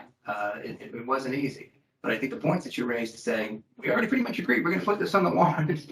And what else is there to discuss? But it's one of those things that looks on its face to be a negative thing, or maybe you know, that people are giving negative feedback. But really what it is a positive thing in the end, because once you put it on the warrant, you know, on the warrant, you're going to have that conversation at town meeting. And these people are, you're going to have 100+ people exposed to town meeting to come, many of whom probably for the first time. That's great. It's great, you know, and you know, and the fact that you're able to hopefully be able to buy this property and protect it, that's super. I think it's a win-win all around, and yourselves well. Great. Thank you very much. Sure. Just gotta get our pride dinged a little bit on that one. So, Yeah, exactly. That's okay. That's part of the learning process, right?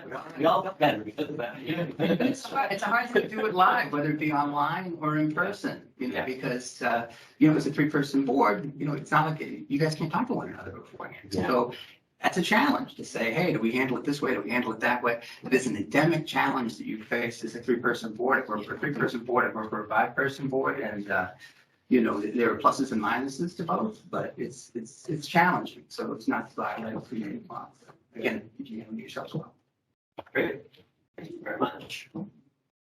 One more question on the budget. I think, and what kind of a relationship you have with the school, getting them to the table in a timely manner, Okay. make the budget work. Sure.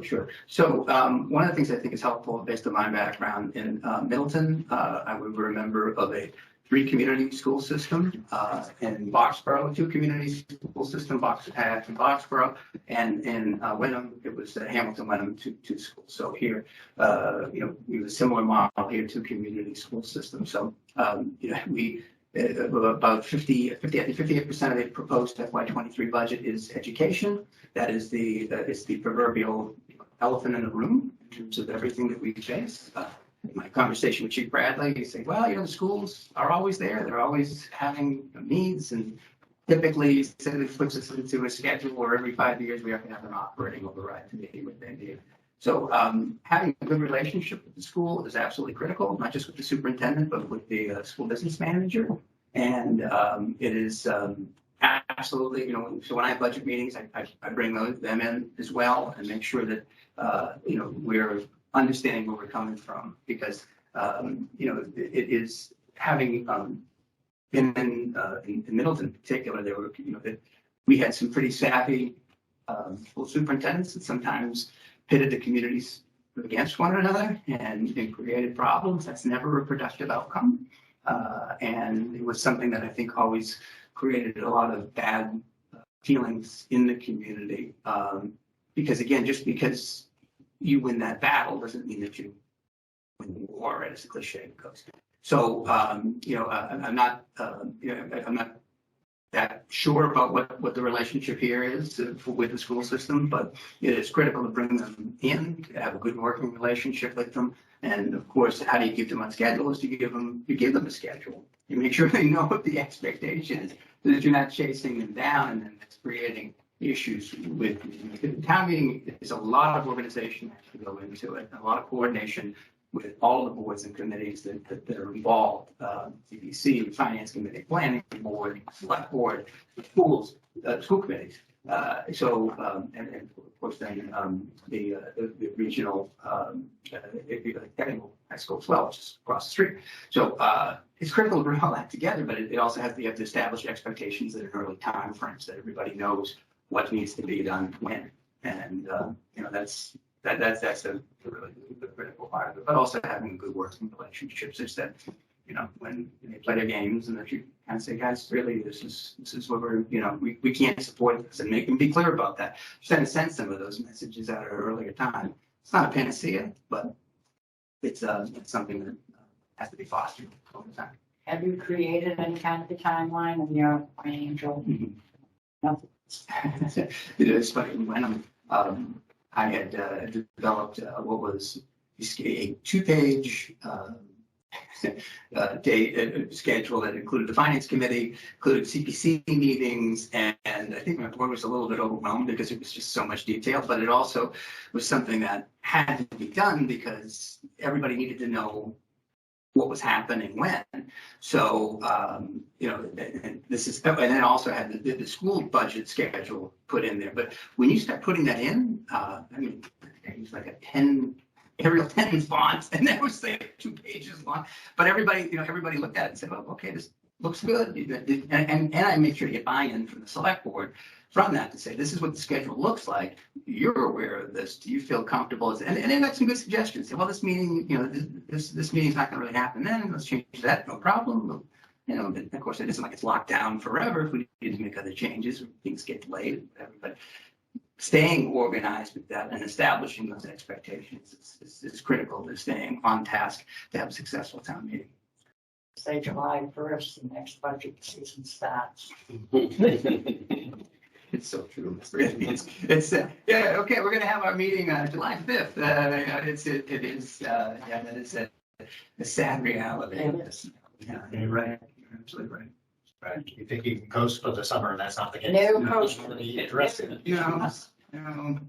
It's Working backwards from November. Right. Because you're just trying to close out the prior fiscal year too, and make sure all the things that you had spent. So it's you're right. You're right. Thank you very much. Yeah, I appreciate the time. Any other questions or? Okay. Do you have any questions?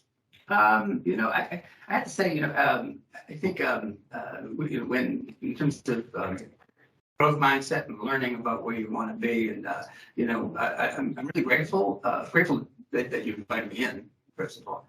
But I'm also grateful for the type of community that Upton is, and what I look at this as a possibility. I share this with the screening committee. Your community gets things done. And I'm the kind of person that likes getting things done and accomplishing things. Specifically, I mean, I look at just your facilities. Go back to the police department, which was done in 1991. This building was redone in 2014. You have the work you're doing with the DPW now. You get 25% design, which you did at your special this past fall. And of course, most prominently, the fact that you now have steel up at your community center building. I've been doing my research, and one of the things I watched was the kickoff for the community center for the event there. And Derek spoke, and it's a very exciting thing as a town manager to be able to see, just like I talked about at the beginning of the interview, to see the things that you're working on and see them materialize for the betterment of the community. So to see Derek there doing that kickoff, and one of the things that struck my mind is, I hope if I get this job, I'm going to be the one at the ribbon cutting ceremony. And that's the thing that really spurs me on, gets me really excited about being able to bring this in on time, under budget, and to benefit to the entire community. That's not a given when you come in as a town manager and see what you're looking at. Does this community know how to organize themselves in a way to be effective? And I see example after example for you that you've done that. You supported your town manager. You've got you've had a great model to work off of with Derek, and there are a lot of advantages that I see for myself and as a compliment to you as a community. This building itself is gorgeous. It's a gorgeous building, and it's a compliment to the community that you can get things done. And I think the thing that I can bring is that level of experience, and then to follow through in the things that you're already doing, the work that Derek's done, and to bring you to the next step. And I think you have a lot. It's a great foundation to work from, and you're ahead of many, many other communities. You deserve a lot of credit, and it's for me as an opportunity. I look at it and say, this is exciting. This matches in terms of my orientation, what I like doing with where you're going. And it's really, and you get $2.6 million in ARPA funds, so you're going to be able to replace some water lines and wastewater. Where do I sign up? This is great. It's really great. Yeah. So Great. It's a wonder to be able to attack those problems for the future generation, make the community a better place. So it's exciting. It's really exciting. Thank you. Okay. Thank you. All right. That's it. Nice to meet you. All right. Well, nice to meet you. Okay. Yeah, thank you. Nice to meet you. Okay. Nice to meet you. Thank you for having me. I really appreciate it. Okay, sure. Yes. Great job. Thank you. Okay, all right. Are we gonna just recess for a few minutes? We can. We can. At your command. That might. Don't forget the microphone. I thought they shut it off. I don't know. They just don't want. Yeah, we're probably out.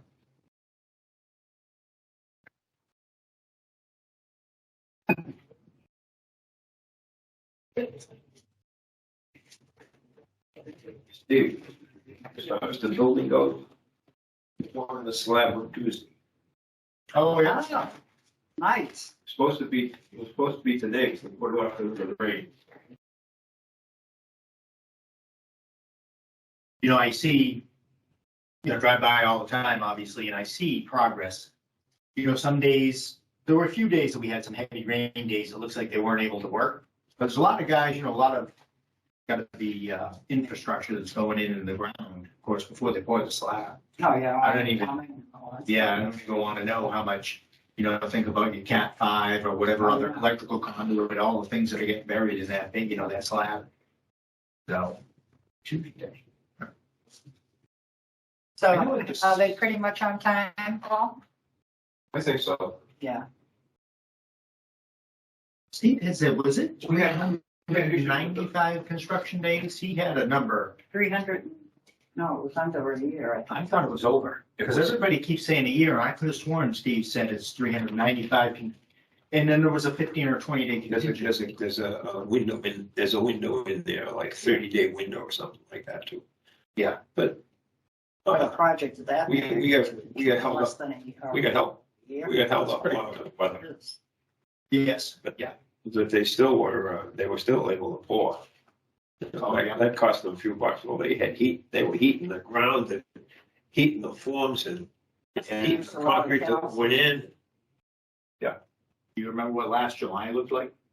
Yeah. Can you imagine if we end up with, let's hope, knock on wood, it doesn't, but imagine if we end up with May or June. Was Yes. that raining last year? We had 12 inches of rain. I'm pretty sure it's last July, yeah, because every weekend it was, we're gonna go here, go there. Right No, now. it's bad. Yeah. Rain. It's raining. Excuse me.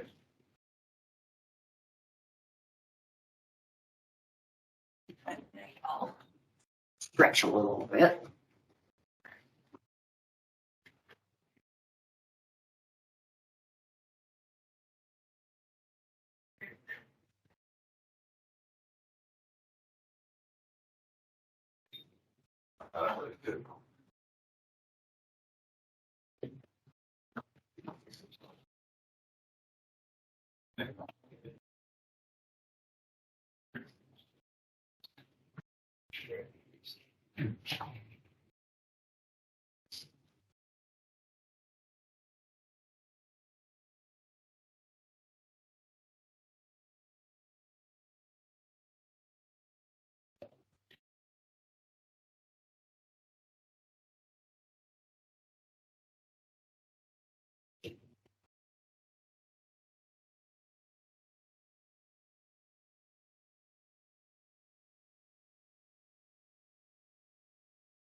The flame's full.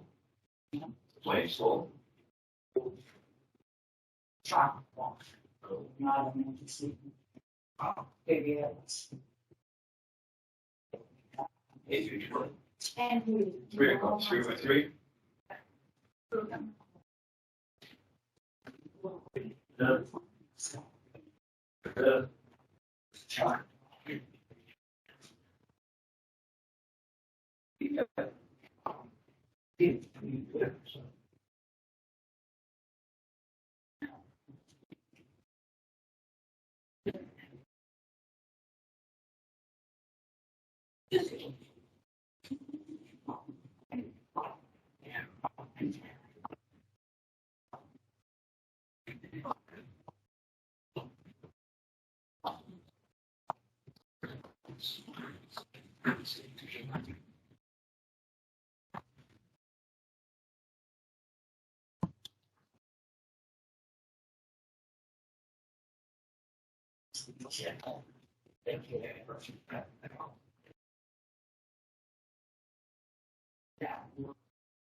I'll say this.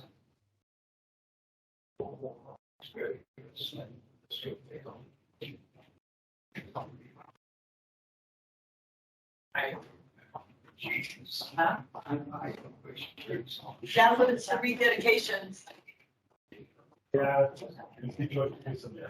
Oh, yeah. Oh, yeah. Oh, yeah. Yeah.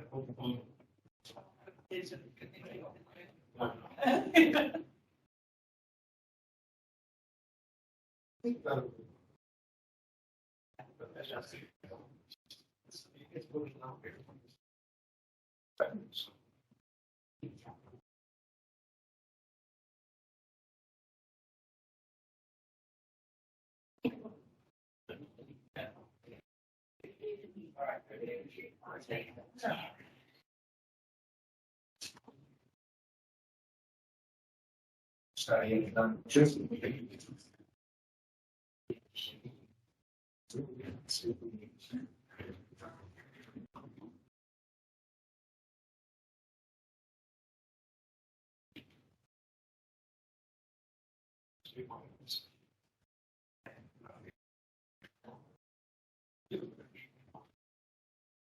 Fine.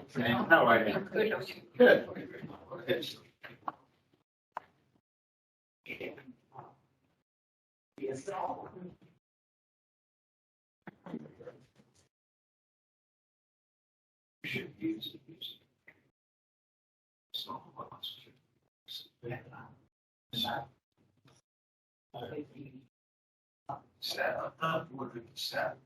You guys are judging.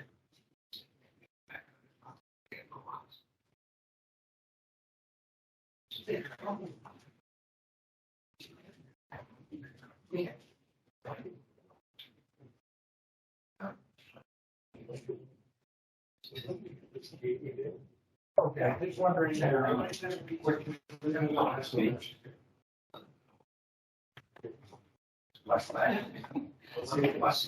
I'm not going to crash, like it was in the room. I'm grab key. So, yeah, so I, my big one. Oh, my.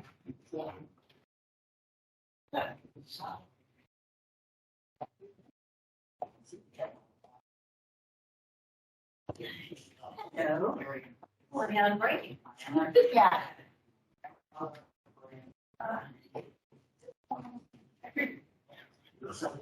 I'm gonna go grab the meeting so everybody got their own. Yeah.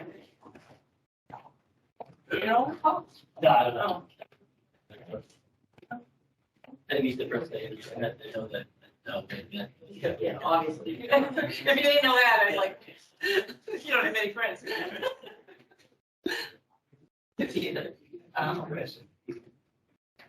The third candidate had more economic development locally. So I said, if Paul doesn't know him, I said, you don't have any friends, right? I mean, they had to.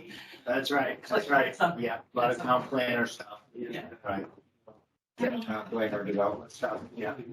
How did you do yesterday with the rest of your interviews? Good. Yeah, they're good. They're always fun. Good candidates? Yeah, I love doing kids. It's so much fun. Looks like the next one in queue is a little more engaged than the last. It's like, oh my God. You just never know what you're gonna get. Yeah.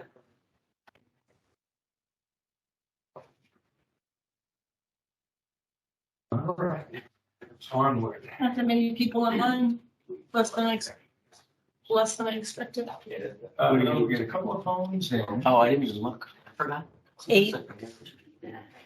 Well, hopefully a lot of people will watch the recording so that they can Know who you, have their nomination, curiosity fulfilled. they can fill out their nomination pages. Yeah, not everybody understands the process, you know? That's why they pay us. The big bucks. The big ones. So I think I'm gonna go for Katie. Great. I like that.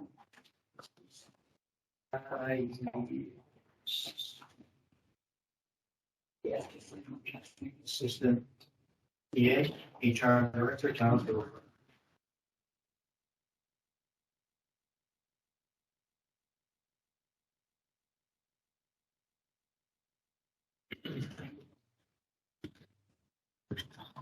This blue marine.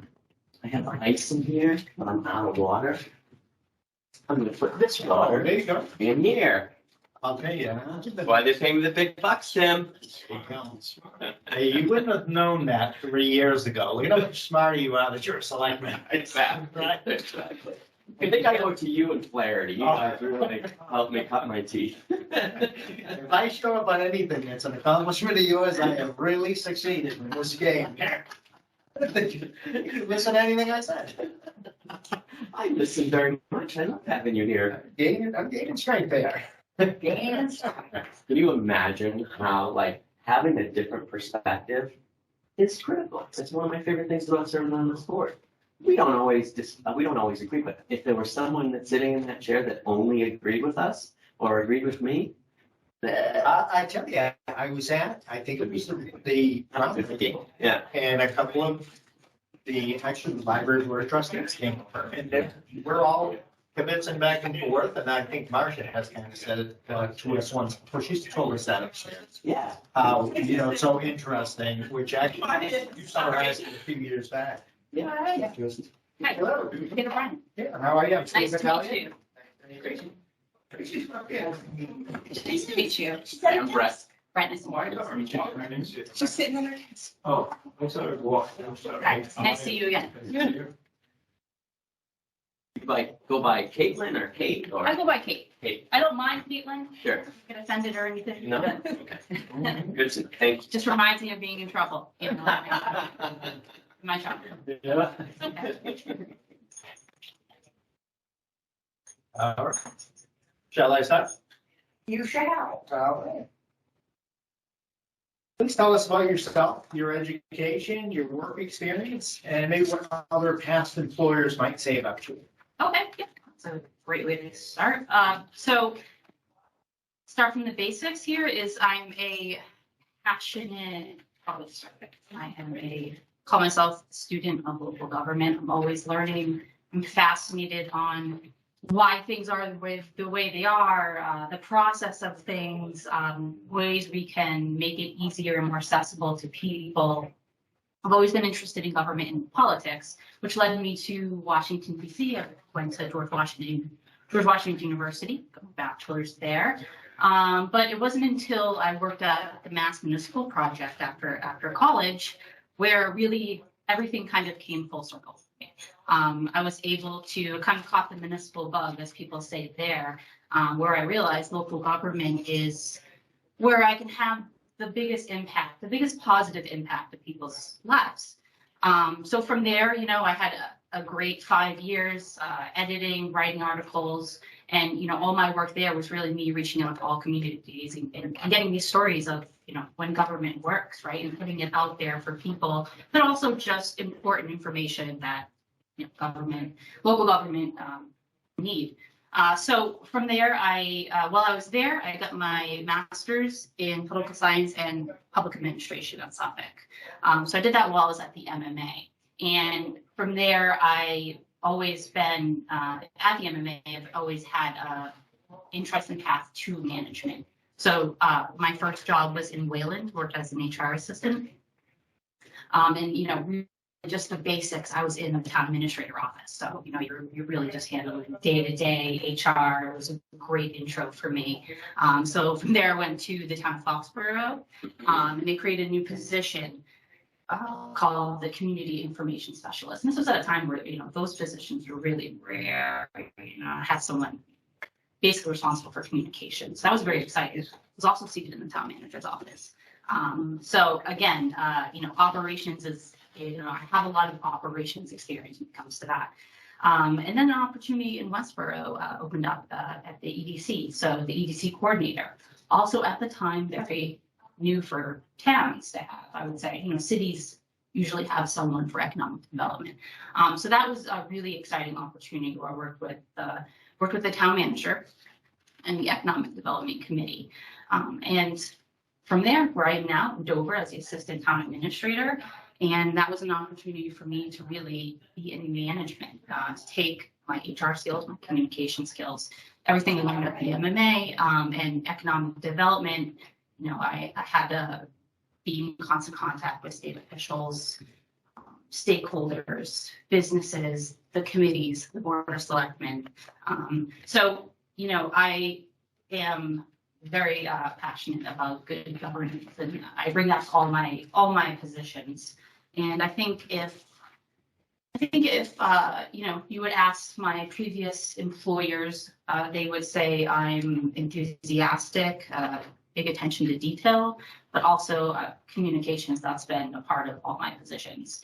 And I would say most of them weren't even a requirement of my job description, but I would created all their social media channels, really just trying to get them up to date on the way people communicate now as much as possible, while also having the other options available, like newspaper and things like that. So I'd say I'm proactive and passionate. And I think I didn't miss anything with the question, but I think I answered everything. I think you got most of it, yeah. About the past employers, you feel that's the best way they would summarize you? Yes. Okay. Yeah. Oh. Great. When you, it looks like you worked in Westboro for a couple of years, Foxborough for a couple of years, and you've been in Dover for a couple of years. Can you tell me about, in Wayland for a couple of years? It looks like you spent the most time at MMA. So there's a lot of, kind of every 2 years of switching, and that's a little bit sort of less time than I would expect to see in sort of early career development. Just tell me about sort of those experiences in terms of the timing, about the transitions, and sort of what that journey has looked like for you. Sure. No, I'm glad you asked me that. So I would say that all my career switches have been about growth ultimately, but also when I started in local government, call it the market or whatever was happening at that time, trying to get into it from the MMA. I went in with over 5 years of experience, 2 master's degrees. So again, I was in an entry level position, basically in Wayland, and I had to work my way up. Yeah. So I think that kind of hopefully it helps explain my path here. Although I am committed to finding a long-term fit for me, and I would expect that Upton would be a long-term fit. I now, I have a family, I own a house in Worcester County, so all the things kind of played together. So I hope, but I think all of those experiences have been valuable. I mean, from putting together board packets in Wayland and trying to get them posted on time, to going to events for the EDC representing Westboro and working with state officials in the State House, with Foxborough, working with the Kraft family and getting, and really Foxborough was going through a lot of things at that time. So really crafting the communication plan, they all play a role now because ultimately, I can empathize, and I've worked with all departments, every department, in every committee I've had at least some experience with, and I've done the job when it comes to the administrative office. So I know what it is, and I think people respect that. When I do work with them and when I do manage them. Thanks. Can you describe the approach you would take to address the desires of the members of the community to keep it like it is, as well as those in the community who want to see new ideas, innovations, businesses which may change the nature of the community, but expand the tax base? Yeah. What steps would you take to address all needs effectively in the best interest of the town? So this is something, even in Dover, which you would think is completely different than Mountain, but it really isn't. I mean, this is something we're all struggling with. So how my approach would be working with the board as far as, getting, first of all, letting everyone know that this is like a transparent, open process, keeping the communication lines open and putting all the information out there. I think that is a huge step for, this is what would happen if A happened, this would happen if B happened, getting everyone out so everyone knows the choices of these big decisions that Upton is facing right now. So I think that would be a big step, is just transparency with the information and then also access, how we put that out there. I would have forms, have a 40B for, a lot of people don't understand 40B because, typically they don't have to, but it is very complex, but having a form where it's just information, and maybe a section where people can ask questions about, well, what would this mean for the community? Because I mean, that ultimately is really what people are concerned. What are the impacts? Because as my research, I've done a lot of research into Upton, and people are very passionate, and rightfully so, about really keeping the character of this New England classic town intact with whatever changes happen.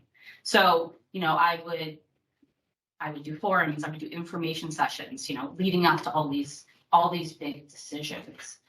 Sitting down with boards, if they have questions and concerns, citizens coming in, I think the information part is huge, but also letting people know the consequences of each decision. You don't let 40B in, there are consequences to that. We want to affect the tax base, businesses in, there are consequences to that as well. So, ultimately both sides are not going to be happy, but if we can come to a middle and then see that ultimately, I think reminding everyone of our main vision, really, which is what's best for us in the future. And I think that is just kind of reminding everyone that with the two sides and keeping, I think civility is a huge problem right now. So that is, something I always remind people, town monitor right now that always starts off the town meeting by saying, we can disagree, but not be disagreeable, and that I think I love that line because, ultimately we're all going to run into each other downtown. Our families are together, kids play together, civility, bringing civility back into town hall is really important to me. So I think I would attack it from a lot of angles. But yeah, it's a complex issue and there's passionate people on both sides and, they're all right, really. So it's really just trying to find a compromise and letting people know the consequences of these major decisions that Upton's facing right now.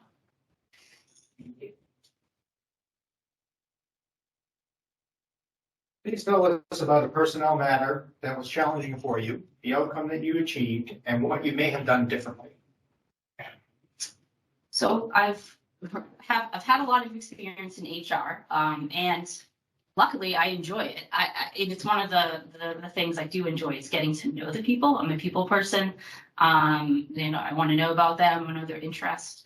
I think that helps, building relationships helps just ease the process of management in general, but also just I genuinely like people. That sometimes is hard, especially in the HR role, in a management role where you have to have hard conversations. And so in Dover is the first time where I was part of the process of letting an employee go. I was there for a couple months. I wasn't, Upton will be facing this, but it's funny, not funny, but I've had a lot of my experiences in towns is when there's been a big transition management. So this happened in Dover too, a pretty new town administrator right when I came in, we were both kind of younger. So, a lot of people, that there's going to be things we have to prove ourselves in a way. So there was a transition right when I came in. So this was an employee that, just was not, it was also COVID. I should also have that, it was confusing. So we switched, we were going remote and then we had skeletal crew and we were trying to figure that out. But during, it was agreed that this person would resign. So we did have, an exit interview, and a lot of the things that this person said, I felt like personally we could have done better as a town. You don't want to lose a good employee, especially during an exit interview, when you find out that these things could have been, I don't want to say fixed, but managed better, where the employee could have excelled better and felt more comfortable. And I think in this situation, it was just lack of communication between the new management and their role, which they were just very unclear of. And it wasn't the role they thought they were going into a couple years ago. The role kind of changed, but not officially. So there was just a very lack of communication. So I do think about this certain circumstance always, because I feel bad. I still feel bad about it. I think it was something that could have been fixed without the employee leaving. Not to give too many details, if that makes sense. Looking back, constant check-ins, especially if there's some employee where, you're not really sure what they're doing. And, if you haven't heard from them in a while, so anyone that reports to me, and I do this with my current town administrator, and he does this with the people that report to him, is we have weekly or monthly check-ins, depending on the employee and the projects and things like that. The check-ins are about progress of what they're going, but also, hey, how are you doing? Do you need anything from us? Do you need support? Do you need resources? Are you having any issues with, the board, your board, or something like that? And that is just, from now on, that is going to be that's what we do. And as a result of this one incident. And you do that via personal conversation, email, In-person check-ins. Yep. So just, for example, I have a weekly check-in with our building maintenance superintendent right now, because he is juggling a lot of projects. So we check in weekly, and we just, go through it. What do you need? Just the basics. Some people it's monthly check-ins. I'd say the majority of department heads, if they don't, if they're not needing anything or any resources or anything from us, it's monthly. But there's some people that, in this case with that employee, we should have been checking in weekly. So I think it just varies on the person and the project and what's going on. And I also have experienced that in all the towns I've worked in, with the town administrator or town manager having bi-weekly check-ins with the board of selectmen chair, and then a monthly or once a month check-in with the other members, depending on their preference, because no surprises both ways. So great, thanks. Here in Upton, the assistant to the town manager has applied for the town manager position, and she's been here for 21 years. She is extremely competent. She has a lot of support of the people around her. We've gotten several letters from employees. One of the letters was signed by 10 or so town hall employees advocating for her to make it to the final round of interviews. There was a lot of questions and concern, like, hey, why wasn't she, given this opportunity? So if you were to get the town manager job here in Upton, how would you come in and approach that environment? Yeah, definitely. I feel for that employee and for the board and trying to make that decision. I would, first of all, go out to coffee or lunch with her. And, I think I would handle it delicately, but also, look for opportunities to help her in her career or here, again, there's a reason why she had so many signatures, and, I think I can learn a lot from her. But I definitely empathize with that. So my approach would be building a relationship, getting to know her, and, really picking her brain But also being vigilant that, there could be hard feelings in the town hall and also with her. So I think just acknowledging that and validating that, and utilizing her knowledge, and hopefully she will stay here for however long, or and helping her with whatever she wants, more resources, or maybe there's another position. Not like I want her to leave, but I don't. We want her to stay here. Obviously, institutional knowledge department, that's what is going to make this whole transition work. So I would say building a relationship with her and validating the awkwardness that just happens to be there. Awesome. Thank you. What are the 3 top challenges facing municipal officials today? And what actions would you take to ensure Upton's town government is effectively prepared to face these challenges over the next? Yeah, big question. I think so. I'll start with, I think one of the biggest challenges is one big challenge we see really is a switching of generations, and you can see this with a lot of the town administrator and town manager positions or department head positions open right now, but also with residents and their needs. And there's oftentimes there's a clash with that. People want things faster, they want things easier, and then we have a group of people who have been here, maybe longer, lifetime residents, who want things to either stay the same or, local government's hard work. You have to research, you have to read these things, so they read articles and be involved in the process. It's very time consuming, but this is what we love, right? Is like open town meeting, democracy. We need citizens to be involved.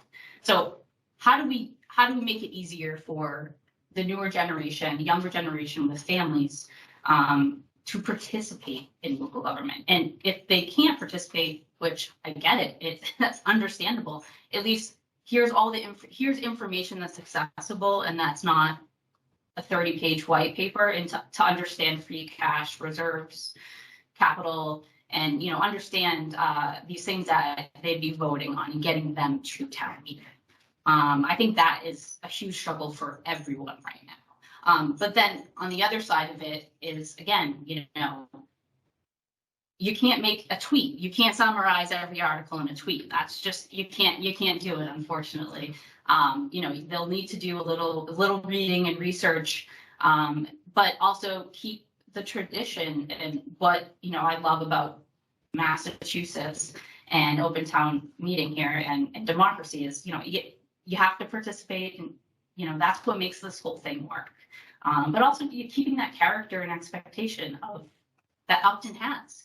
And, I respect that, and I think we have to keep that. So I really look at it as, hitting it at all angles, and again with the communication. So there's some things we can do to make things easier and more accessible. But I think we owe it, and we definitely have to provide everything for the other side who wants things to stay the same and, gets their news through the community newspaper, comes in to pay their bills.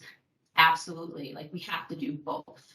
And so I think I would approach it like that. And that's something we're working on in Dover as well, is making information more accessible, easier to understand, making town meeting more accessible. It's just a struggle everywhere. So I think that is definitely one of the big problems. And so that's how I'd approach that. And I also think, succession planning internally, again, with, this huge amount of people retiring, we have a lot, and I know this is in Upton as well, a lot of department heads who have been in here for a long time with tons of institutional knowledge, and they'll be leaving. And in small towns, it's extra complicated because of the horizontal structure. We just don't have the people on the bench, as I like to call it. We just don't have that. So that is definitely something I'm just always thinking about and researching about. And I think, there's some things you can do. I'd be open to having interns from the local high school. Again, a way for people to understand that you can have a successful career and do a lot of good in local government.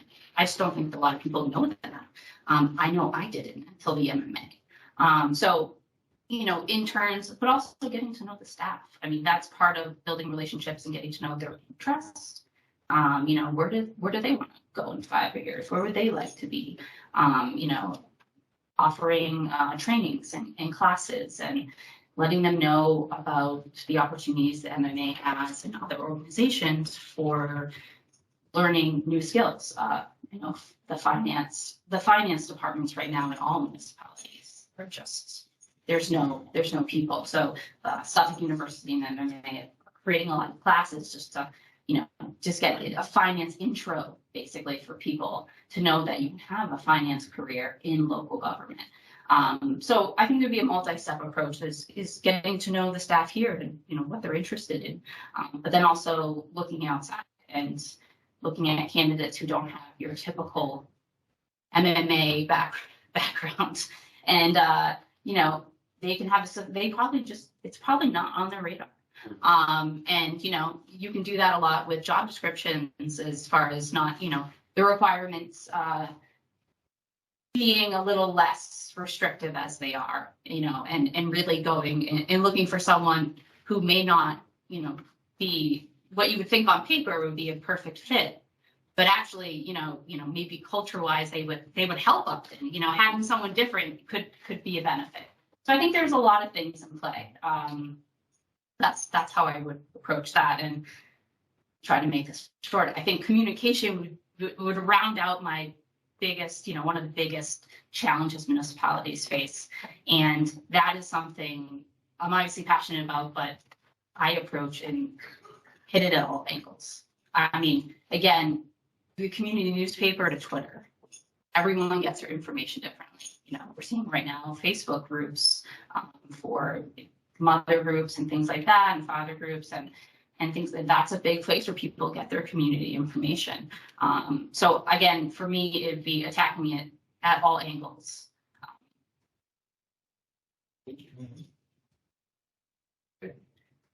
Talk to us about economic development and your ideas on growing our commercial tax base.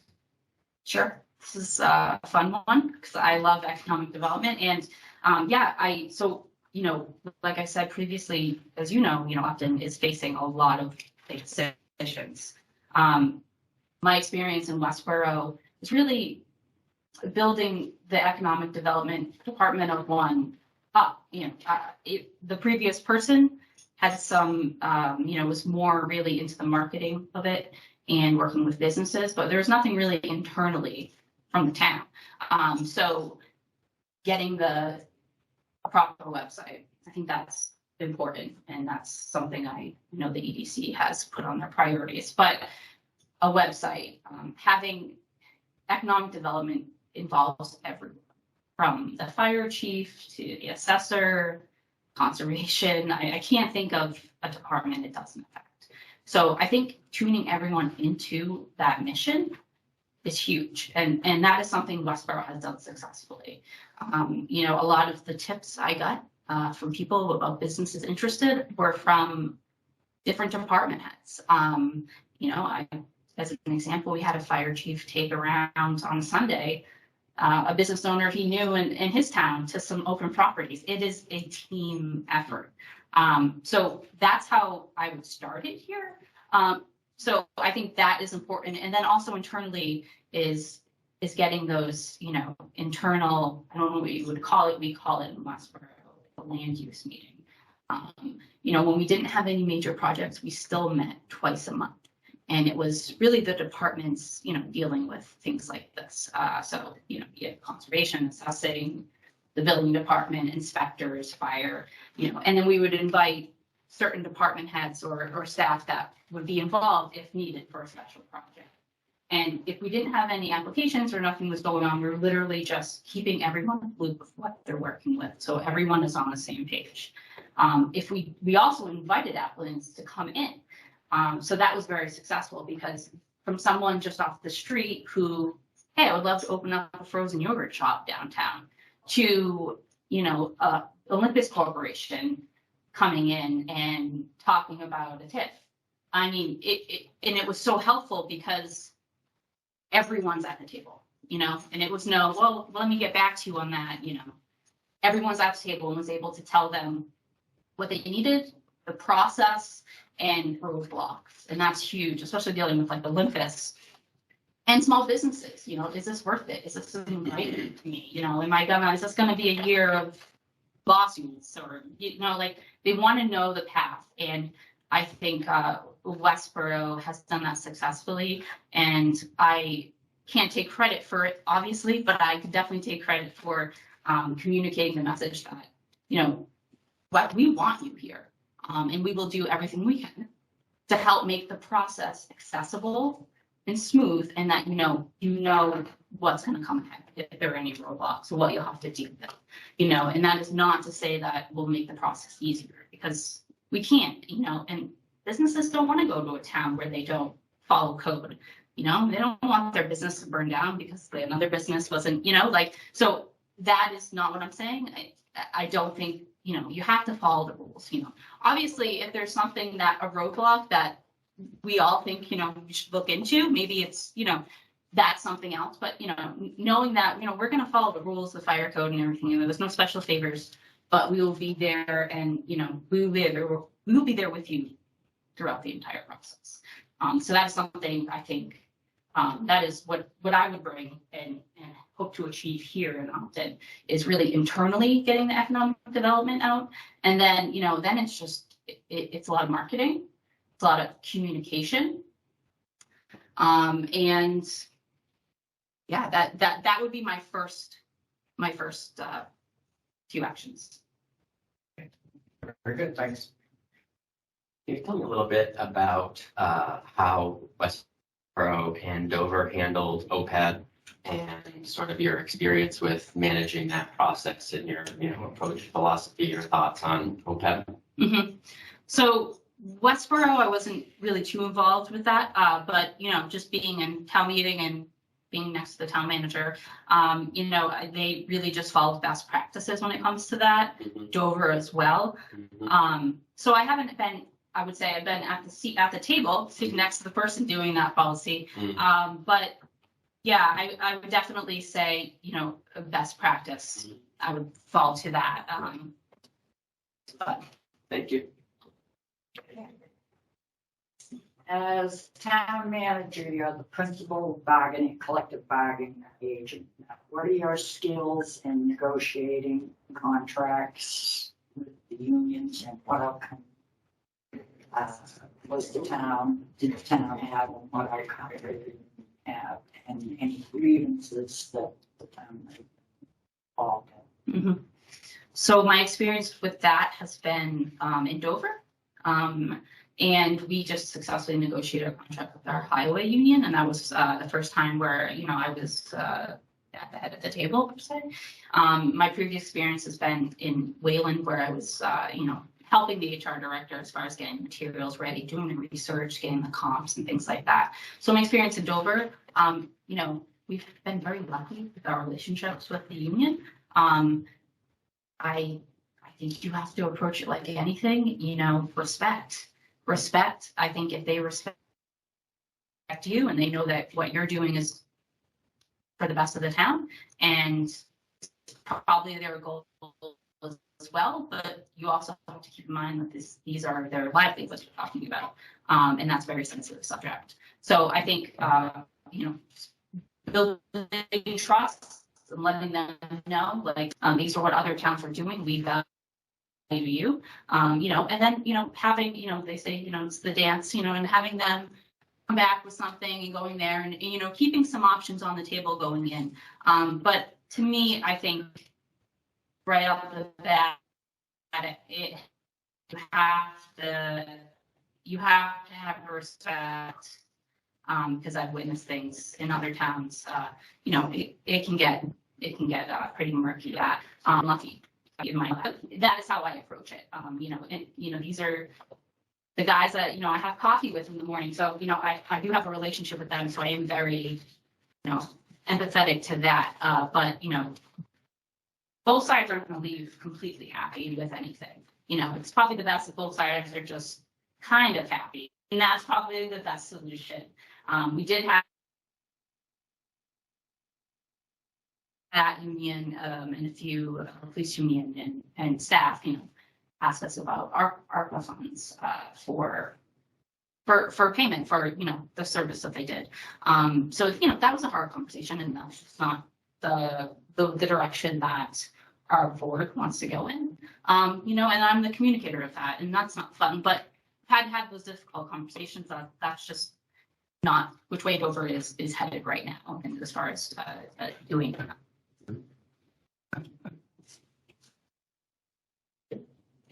Tell us about your philosophy regarding working with the Board of Selectmen on a day-to-day basis.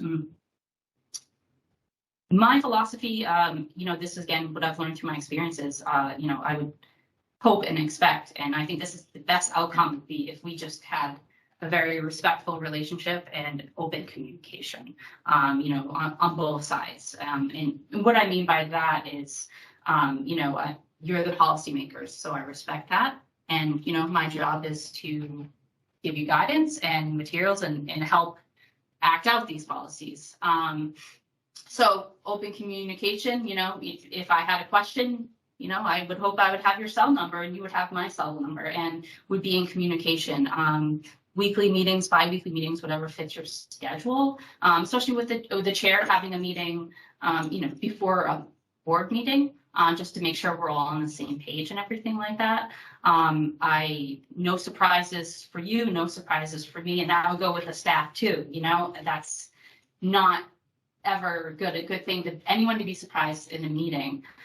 So that is my philosophy, and that is what I think. You know, although it is a relationship between us, you know, it filters down. It filters down throughout the whole staff. You know, when they see that I'm respecting you and your policy making and your role, you're respecting me as far as the management of the day-to-day. The board here had a meeting a few weeks ago, and we had an unprecedented 130 people on the meeting, which was great. And as the meeting was getting going, we had an agenda put together, and there was a discussion item, or there was an item on the agenda for the board to discuss that was in part of the agenda that said no public comment. Mm-hmm. The 130 people were there to talk about one of those things. And so at the beginning of the meeting, my fellow board members and I were, you know, sort of saying different things because we weren't exactly clear, like, okay, do we want to allow conversation there? Do we not want to allow conversation there? And so we were sort of a little bit confused about how to handle it because it was a very unique situation. You know, and there was some sort of assertive folks on the call that were sort of making accusations. And so there was this like dynamic going on that was, you know, I think uncomfortable and unanticipated. How would you handle a situation like that as a town manager? Yeah, and I did watch that meeting, and I thought you guys did. I know exactly which one you're talking about. Great. Watched a lot of meetings, but you know, I thought you handled that as best as possible.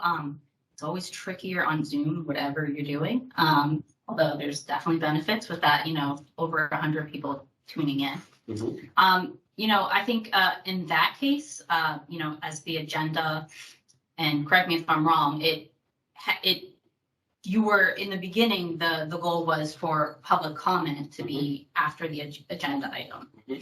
Correct, but people were saying their opinions during the typical public comment time, right? Mm-hmm. How I would handle that is strictly maybe just, you know, again, if we go do this again, the Monday morning quarterback, is just be clear that the public comment section for this particular item is after the discussion. Mm-hmm. And I just think that just flows better. And if people just have a general public comment, you know, that wouldn't obviously public comment, you don't have to respond or anything. But if it's about this particular agenda item, then it's taken after that item. And I think, you know, the one way to fix that process or to make it flow better would just be, you know, upfront communication.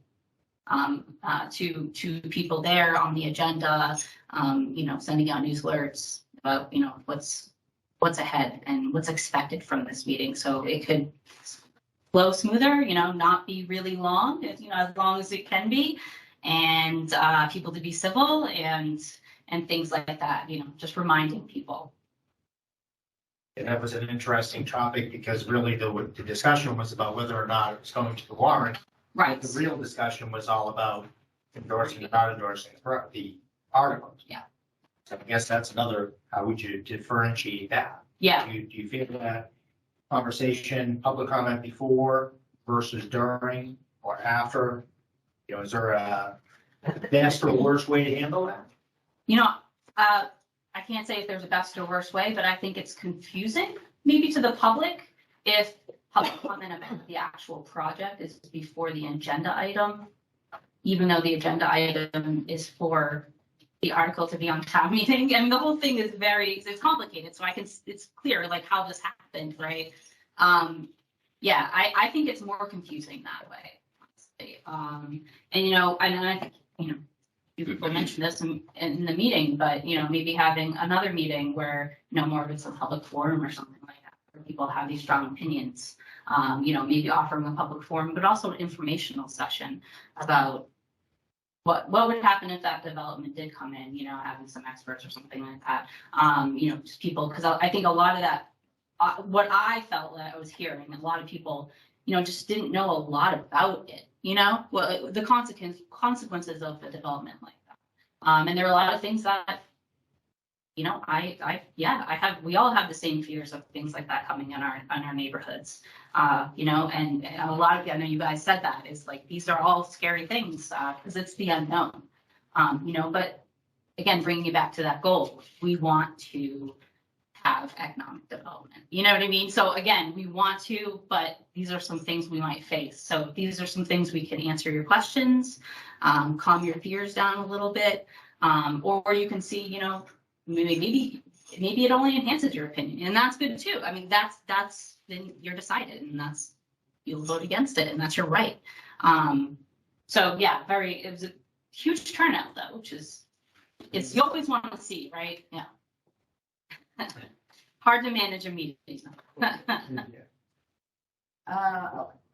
What kind of relationship would you go with to the schools, and how would you bring them to the table to get the budgets in line with the timeline that the town sets forward? It's pretty good this year. And how would you keep that relationship going? We have a regional school and a vocational school here. Yeah. So similar in Dover, we have a regional school, also a technical school. We only have a few students who go there. I think, again, I'm going to sound like a broken record, but our town administrator meets with the superintendent frequently. And I personally, have a very open communication relationship with the business manager. That is key, I think, to just being tuned in, so they know what we're working with, we know what they're working with, and they know our ultimate goals. So, what I would do is, work with the business manager as far as, again, having a check-in for whatever they think is reasonable, but being in constant communication, especially when it comes up to budget time. But again, I think, budget time is the entire year. So having a scheduled check-in about finances and things that are happening, I think again, no surprises is my motto. Thank you. Thank you. Tell us about a difficult financial situation that you've encountered in municipal government. Perhaps if you had to, eliminate staff or furlough department or employees or things of that nature. I've been lucky. I haven't had to do that.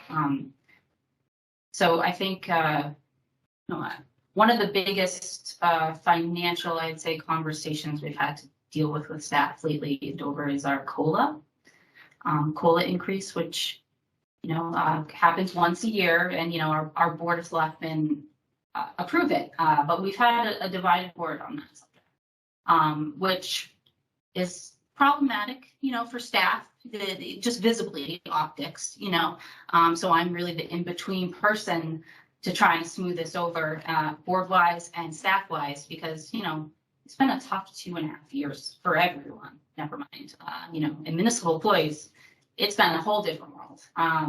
So being very sensitive to that, whenever I talk about COLAs or finances with staff and salaries, again, you have to be respectful and sensitive. So, we've had to have that conversation last year when the board couldn't decide. They wanted more information, they wanted more market data, and this was, it's a staff season, they were just asking, the personnel board was just asking for 2%. I don't want to say just, but that's been typical of the town. So me and the town administrator definitely had to have hard conversations with a lot of staff who were very upset at the decision to not make a decision at that time. Things prevailed in the end. We had a last minute change where they decided to go with the 2%, but with a condition of a more intense classification and compensation study, which we're underway right now, just wrapping up. So this year we will have updated data, and hopefully the board can make a better informed decision. This one member just didn't feel like he had enough information, but he had to make that decision. With staff waiting for that COLA decision. That is probably financially the most difficult thing I've had to handle as far as people's livelihoods. But then a division in the board. What did that period of time look like? It's a difficult situation. Was that a 3-month period, 6-month period? Mm-hmm. That particular period was a 6-month period, but since I've been there, this has been an issue on the board. So the previous vote was very, reluctant, I would say. So, and then, you just have to deal with the after effects of that, with staff. Because, you want them to feel valued, and heard, but also this is a process and they're the policymakers. And, so it's really just going in between, really just communicating the message as best as possible with empathy. Thank you. I don't have any more questions. Thank you, Kate. Thank you very much. Thank you. Thank you. No, thank you all. So I just want to thank you for letting me be here. It's an honor to be a finalist for the town of Upton. It truly is. And this whole process has been great. So like the search committee, I'd like to thank Cassandra. Very organized. So thank you. Great. Thank you. Thanks. Take care. Thank you. Yep. Nice to meet you too. Good to see you again.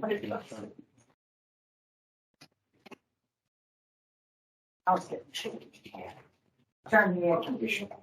Right. Yeah. It is cold, yeah. Yeah. That's cool. Have they already shut the heat off for the winter fall? But it's about my pay grade for me. I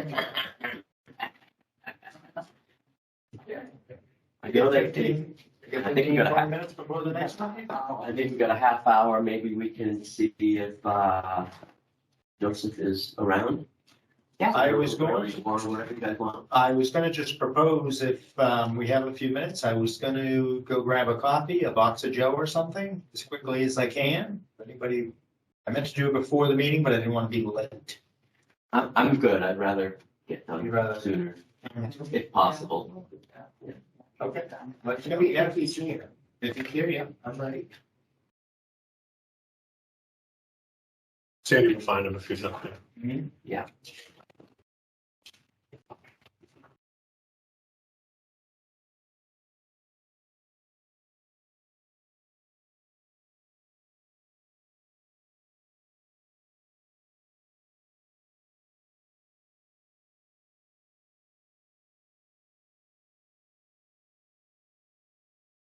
Make you a cup of coffee?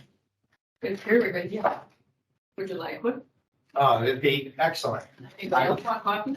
No, thank you. Shall How I, do you take it? dark roast if you have it? Okay, cream sugar? Premature. Hey, she asked. Half a cap, double Almost like that latte. options, boss.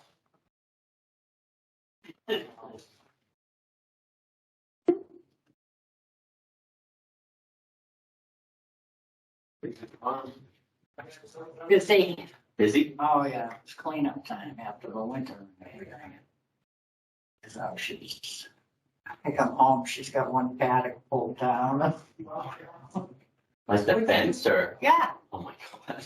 pulled the post, pulled everything. Why? Fix it. Yeah, I know they sometimes have to do the rails, but she's doing posts too.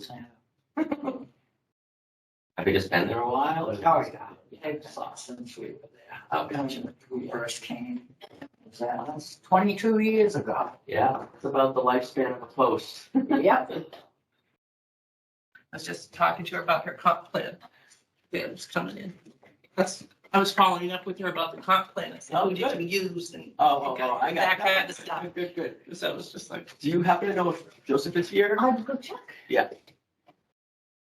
I think, are they coming back in a minute? yeah. thanks. Yeah. He's got a lot of things going on. Holy smokes. How many horses are you guys boarding now? Oh, we only have 15 now, Looked like 17, wasn't it? 23. Get out of here. Oh, yeah. Oh, Then COVID here. Holy smokes. It's a very expensive hobby. 23. Yeah. She's got a bunch of hell. Well, that's when she broke her leg. Yeah, she had like 3 or 4 people helping her. It was 20. All the time it was just her. And then sometimes, you know, we have to go out and help. Yeah. You gotta take waters, gotta take hay, grain, everybody gets a different grain. Yeah. Yeah. Yeah. But down to Have indoor stalls. Huh? Yeah. Oh, yeah, we have indoor stall, nobody wants their houses. Yeah. Got, I mean, 8, 12 by 16 stalls. nobody wants it. Big farm. No, they don't wanna do that either. That's always the yin and the yang, right? Oh, it is. Space or want things, Yeah. but getting paid is a whole other, It's a whole different thing. whole other issue. I mean, everybody loves their horses, but I know. it's, like you said, it's an expensive hobby. It's a very expensive hobby.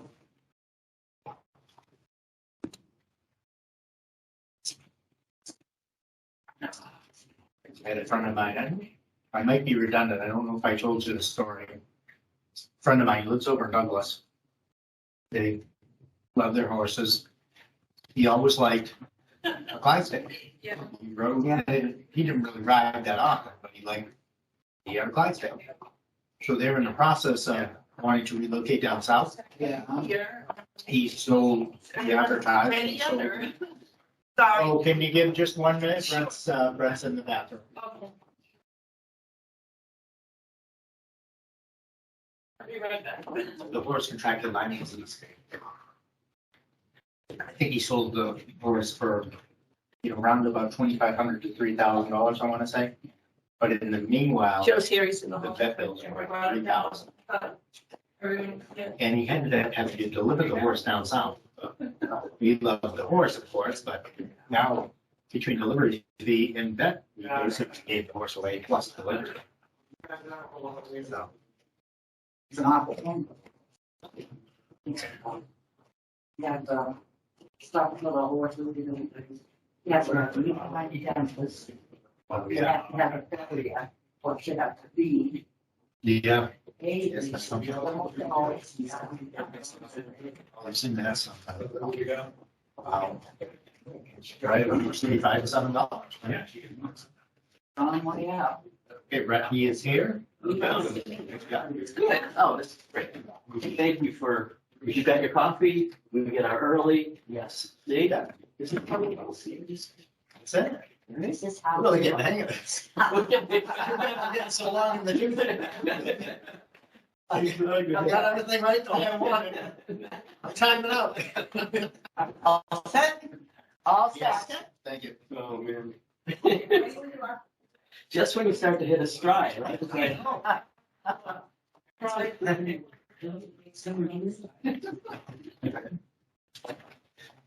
Hello. How you doing? Good. How are you? Good. I'm Brett Simons. Hi, nice to meet you. Nice to meet you too. Now. Nice to meet you. Sorry. I did, I'm sorry. Nice to meet you. Nice to meet you as well. Thank you. Oh, thank you for having me. Our local guy. I love it. All right. Please tell us about yourself, your education, your work experience, and what former employers might say about you, if asked. Okay. So I was raised in Sutton, Mass, so just 2 towns over. I've been basically all my life in the Blackstone Valley. Professionally, I would rather commute out to Metro West than move out there. So I had a number of years long commutes to Wayland West and Stoughton, Littleton, a little nice 7-mile commute that I had for a couple of years in Grafton. But grew up, know the area, love the area, really consider this home. As far as a little bit about myself, graduated from Sutton, went to school in Worcester, decided to get a little experience as far as warmer weather, went down to University of Tennessee in Knoxville for my master's in city and regional planning. Realized the first day when I opened the car at 9 o'clock in the morning what a 100-degree August day feels like, and made my way back rather quickly back to Massachusetts. Primarily my experience has been in community development and planning. However, a lot of things that I had done, I looked at really expanding my training, my sort of activities to sort of get more exposure in the administration side. Served as union president with department heads in Wayland, negotiated contracts, dealt with some human resource issues with people in my union that then I was working with the administration to try to do improvement plans. Also represented the town at for large developments, represented the town for Natick Mall expansion, as well as for a large residential development in Framingham.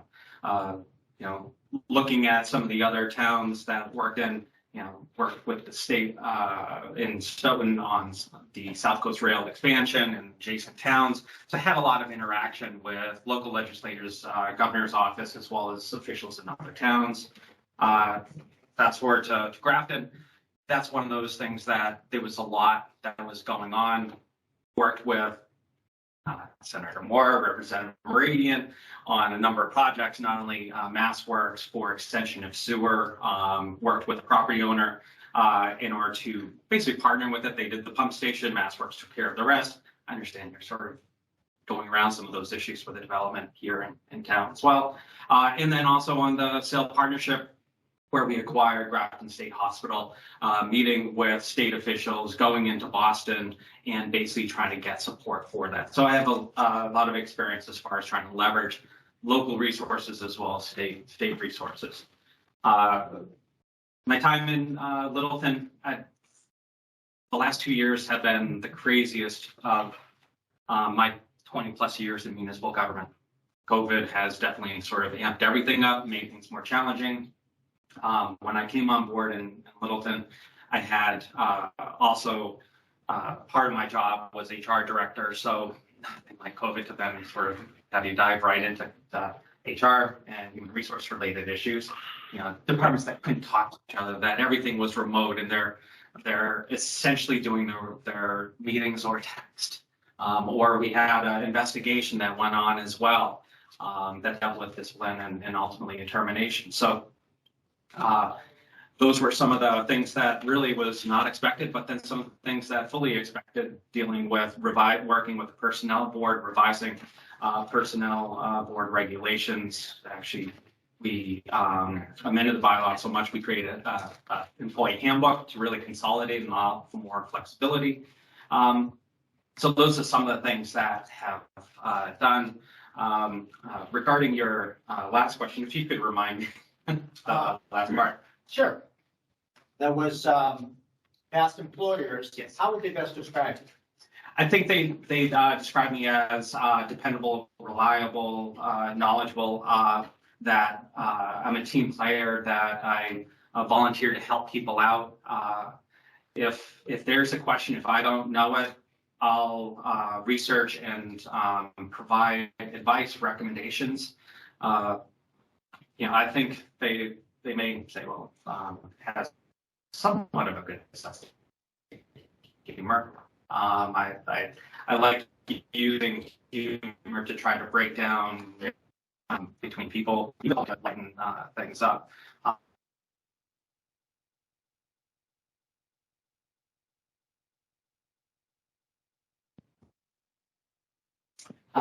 Tell me about, it looks like you have good tenure at the jobs and towns that you've worked in, sort of like the 5-year-ish timeline, which feels pretty consistent and what is sort of expected with some of the career trajectory that you'd be on.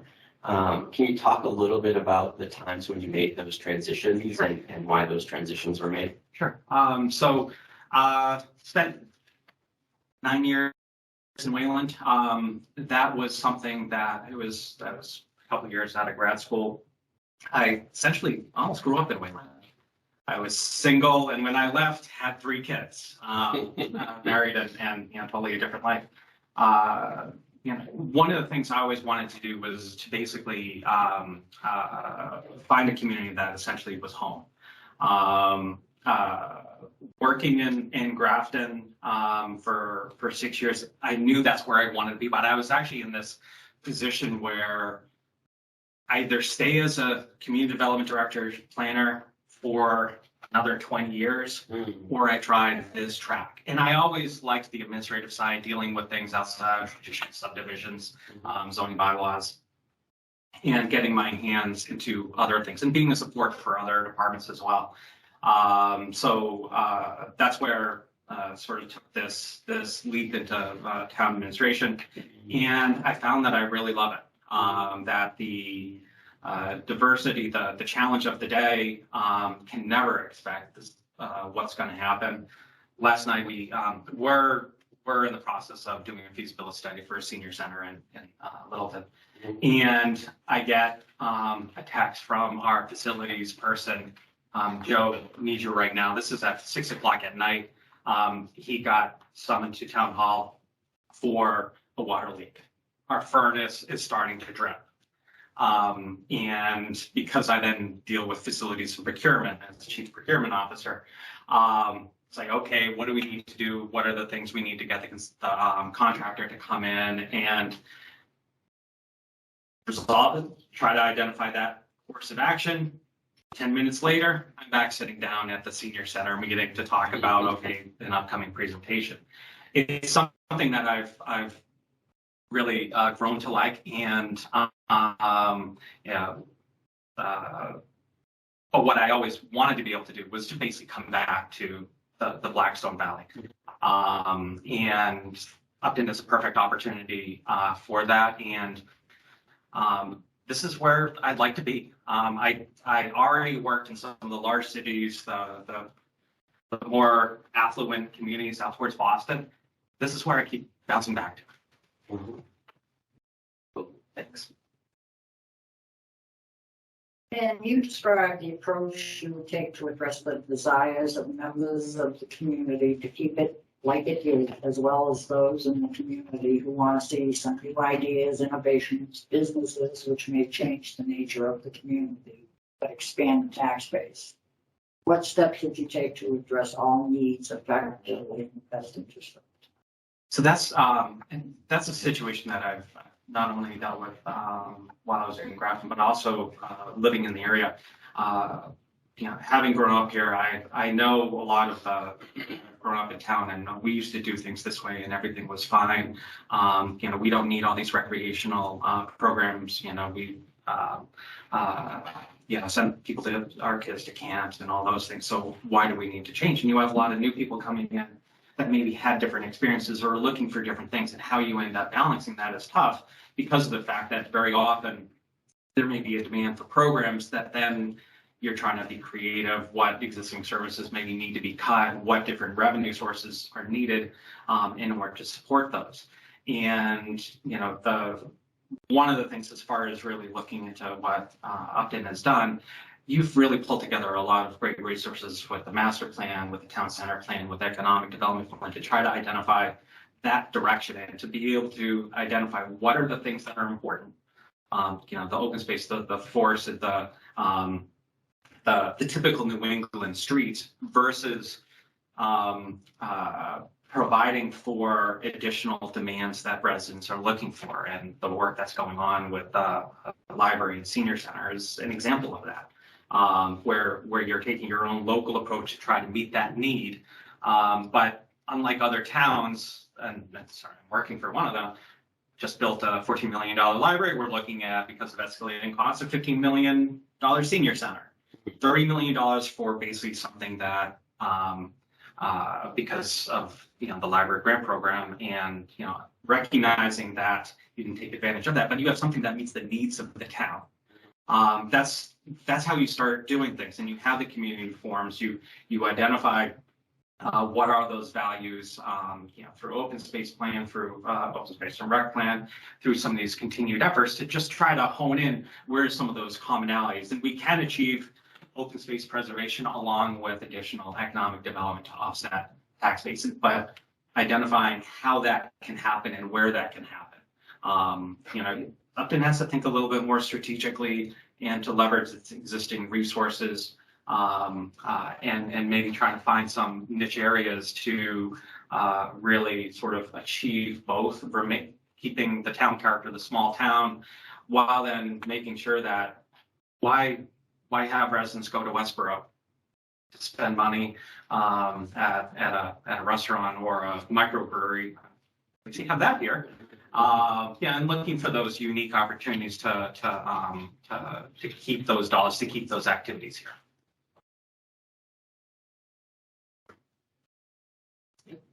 Please tell us about a personnel matter that was challenging and what the outcome was and what you would do differently, if anything.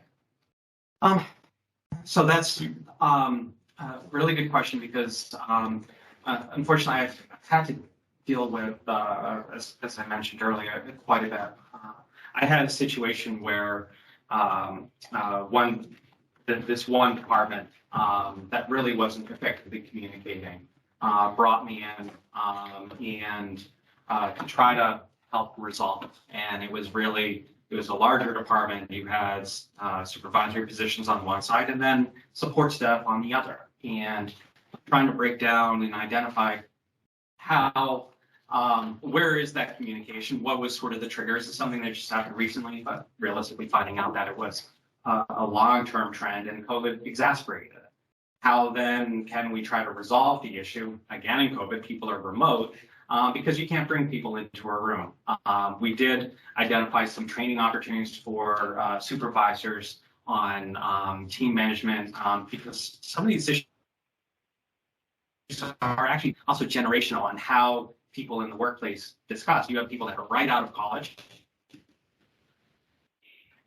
and then people that are in the work styles are different. How they communicate is different. How to reconcile those. So one of the things that would have done a little bit more differently, while we focused on the supervisors, because that's where a lot of the problems were, really should have also focused a little bit more on the support staff to identify also ways that maybe, you know, both sides can communicate better, rather than just sort of, you know, focus a little bit more on the managerial.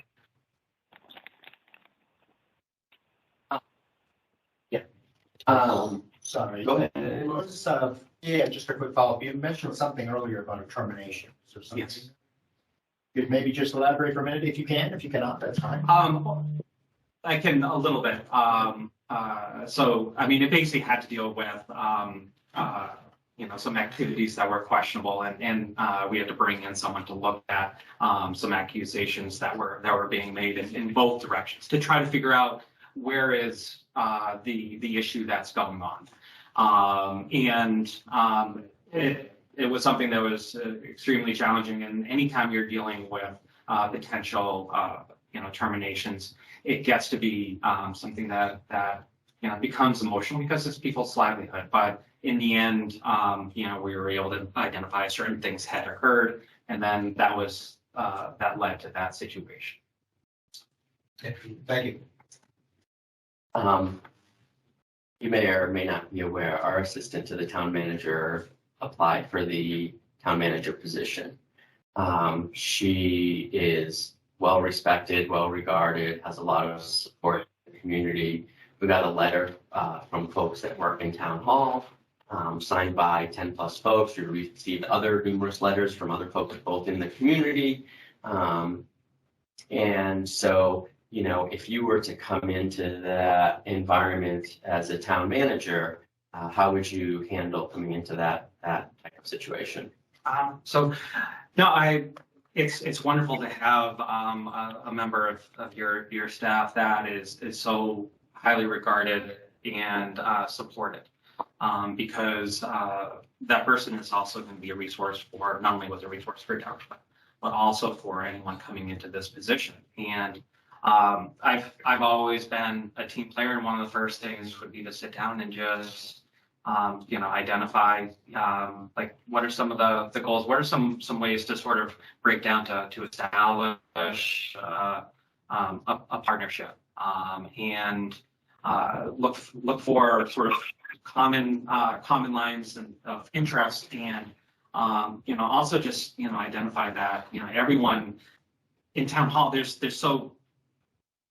we're not a city, it's a larger staff, and that the only way any of us are going to be successful is basically working together and find to make that person more successful as well. In some ways, and this is when I was hired first in Milton. The town administrator at the time, was looking at my ability to provide her with some education and input to expand on her economic development and community development expertise and knowledge, and to learn from each other. And I think, especially having someone in the town clerk's position, assistant town manager, there's a lot of things that she does currently, and that can really try to work towards identifying a partnership. And if there's specific things that want to try to pursue additional trainings, additional experiences, I was fortunate to have supervisors that gave me that opportunity. If I didn't have those supervisors, I actually wouldn't even be here without their assistance. Great, thank you so much. What do you see as the 3 top challenges facing municipal officials today, and what actions would you take to ensure Upton's government is effectively prepared to face these challenges over the next? So one of the challenges is still really trying to deal with COVID, and that's not only on the revenue and finance side, because all the problems that really came out of COVID we're still experiencing because of escalating costs, escalating utility costs, labor shortage. All those things are all related because people reevaluated, what they valued in life, but also from a much larger macro perspective, things aren't where they ideally should be, and now we're paying the consequence. Example is in Littleton. What we budgeted for our fuel, electric, heating costs last year, grossly overspending what we estimated. No one would have really figured what would be going on. And so we're needing to look back. We just instituted a spending freeze because we have to get a handle, because where we're projecting things out based on current rates, we know we're gonna need to move money around. That's just on one aspect. Another aspect that still is COVID related is how we communicate. This is between staff, because for many places people were working remote for 2 years. We haven't seen each other without masks. Really, it's only been it's not been that long. It's only been a short few months. So getting people to sort of reestablish connections, teamwork is something that I'm trying to work with the HR director and Littleton on to try to bring that back. Thankfully, we have a park and rec department that can sort of bring in that little bit of fun as well. But that's one of those challenges because that first instance that I gave as an example, we had to find new ways to communicate, but they weren't that effective. And it sort of brings in that whole online social media almost tendency of really not communicating in a way that we used to in person. I've also seen and experienced that overall discourse in local government has really suffered an impact over the last 2 years. And how do we bring that back? That is, I think, going to continue to be a challenge for local government, for officials that are in the position of sometimes being beat up. I've worked on many projects, large projects, where my role as community development director or planner was criticized as not caring about salamanders or trees, or vice versa, that opponent for affordable housing. So I can take the punches that happen with some of those things. But there's sometimes a level that has grown in some communities, and I've not heard or even seen anything that Upton, but I've seen it in other towns that it impacts staffing, it impacts getting volunteers for our boards. I think that's going to be one of the challenges. The third thing is, or the last thing is that towns need to try to figure out is really about how to continue to provide for existing services with what, because of these escalating costs, are just going to be more of a burden potentially on taxpayers. Finding new opportunities for revenue, being a little bit more creative, looking at shared services like what you have with Boylston, for the town planner, looking at other things to try to fill in that gap on things that we need, but projecting out 5 years, we're running into some issues where maybe we're in need of an operational override because everything is just so heavily on the taxpayers, the residential taxpayers.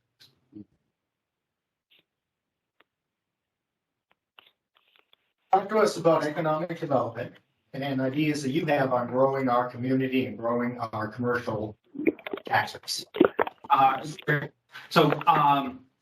Regarding this, I think one of the things I was really excited about the position, especially learning more and hearing more about what everything's being said as far as the objectives of the planning documents. A lot of the things that Upton has identified as goals, I was like, oh, great, because I have direct experience in doing these things. Everything from trying to rejuvenate the town's website to facilitate economic development. Worked in Grafton, we created a separate economic development website, essentially a portal that had a totally different look and feel than the town.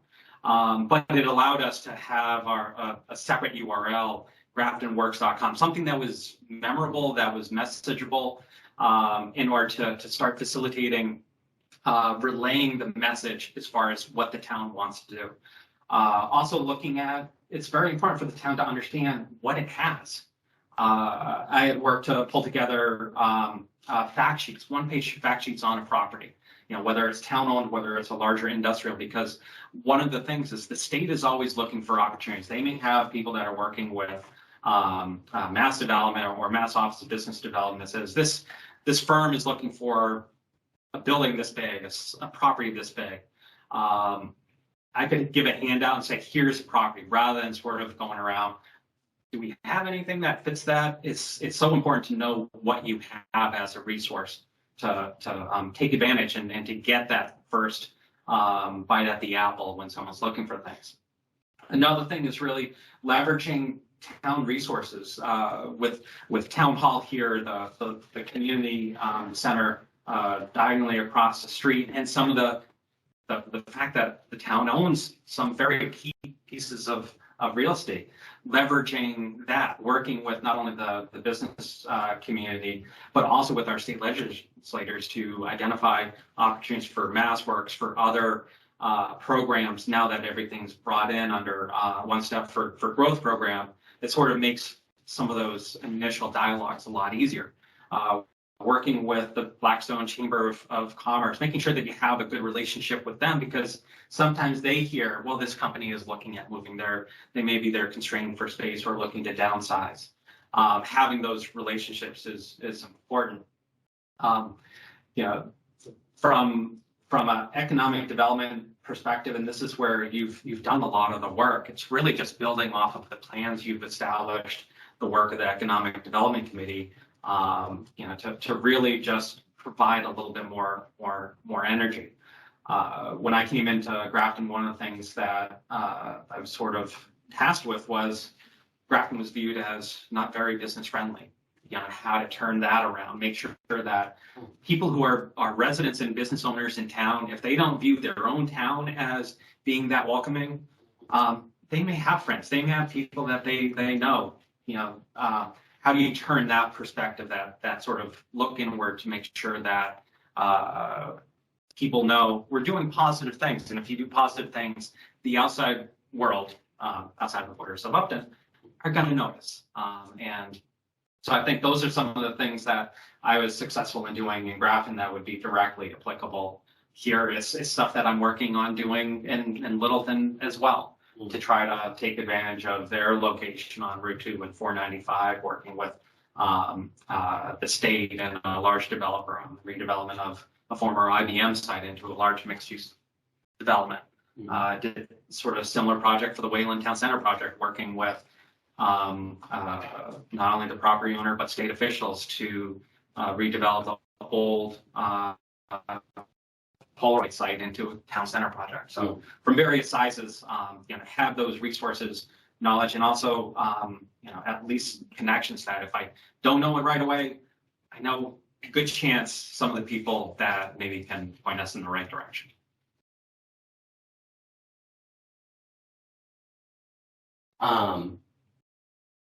Tell me about OPEB and how Littleton and Grafton sort of managed OPEB, how the conversations were, and how you advised them or partnered with them on the OPEB arguments.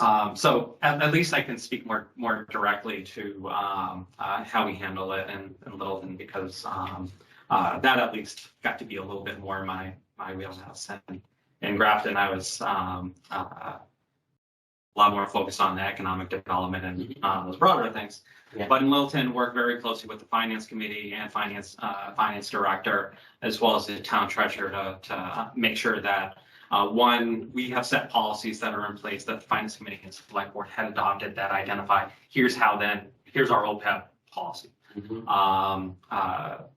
The state has, of course, guidelines and recommendations on what it should be. And as we start developing the budget, we're immediately identifying, especially once free cash is certified, where then the various policies in Littleton and funneling these funds.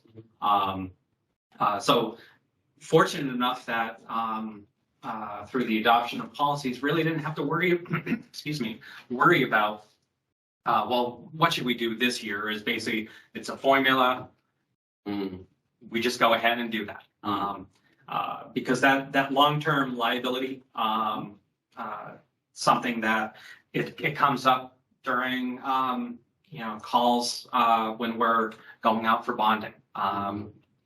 If you don't identify what you're doing, where you are, and are you keeping pace, when you go to refinance, say existing bond, where you're looking to bond new senior center, those questions get asked. They ask for all questions on the policies, and you have to provide those responses. And that has potential for, in Littleton's the AAA community, it has the ability to sort of downgrade you. During my tenure there for the last 2.5 years, we've had 3 bond calls so far, and each time we've been reaffirmed as a AAA community. And, you know, that's due to just basically having already established policies and then just following through. Great, thank you. Just a quick follow-up. When you look at that OPEB number, how did you fund that? Do you fund that in your operating budget using free cash? And just generally, what did, say Littleton, for instance, or Grafton, talk about those two for just a second as far as what did you actually budget into OPEB annually? I'm trying to remember because I want to say that it was $350,000 and it was coming straight out of free cash. It was something that once we had our certified free cash, that was the amount. And sort of where you then took your certified free cash and put that in, because we had not only OPEB, but then we had a stabilization. We had also capital stabilization as well. So we had all formulas that realistically, it's just, we're allocating. It's almost, it basically is pretty black and white as far as what those formulas have. Town manager, you're the principal collective bargaining agent. What experience do you have on negotiating contracts and or grievance procedures? Okay. So sort of have both sides of the table, although now much more on the management side. So I understand as far as being, when I was president of the union in Wayland, as far as what some of the thoughts and concerns from staff as far as looking and as far as going into new contract rounds. And when I was in Wayland, we also hit, we went through a number of operational overrides, and then also the downturn in the economy that started happening 2000, 2008, 2009. So no, you know, from that side, and can basically empathize as far as some of the issues that they end up raising, because at that time we also, because of financial constraints, we were looking at going to the GIC rather than go through health, and going through that health insurance change and identifying how to try to save money for the town, but it was going to have an impact on us. I'm at least able to empathize with unions as far as some of the challenges that their employees may be faced. Currently, right now, we're actually in front of the JLMC for fire union. So I'm part of the negotiation team looking at responding to sort of requests, and through that negotiation process, mediation process, to try to settle a contract. We had gone through earlier in the year, last year, so spring of 2021, had negotiated with the DPW, with police, with dispatch. Fire was the one union that we were not able to come to terms with because of COVID. You know, we were limited with what we could do, and as far as offering increased costs of living adjustments or any other financial things. So direct experience with those unions, and like I said, in front of the JLMC right now, trying to get through that process. Dealt with a couple grievances as well. You know, one of the things is just making sure processes are in place, documentation, and this is where working with department heads who may oversee unions, making sure that they have the appropriate training and resources so that one, the easiest way to deal with their grievances is to avoid the grievance. So, you know, let's make sure that we know if there's something that's going to change, you want to do something new, let's look at the contract, make sure that it falls within that contract, or do we need to try to impact bargain that? But when there is grievance, very often sometimes it's associated with some sort of enforcement of an existing policy that was violated, making sure that we have all the documentation, you know, and you know, meeting with the select board to try to hear that under the terms of the contract.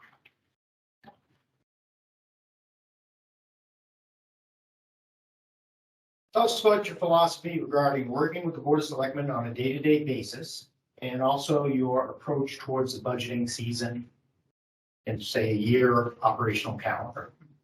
So with the Board of Selectmen, one of the main things is just having a mutual understanding as far as what had worked prior. So with Derek, if there's any changes that you'd like as far as communication, and also learning each of your styles as far as how you'd like to communicate.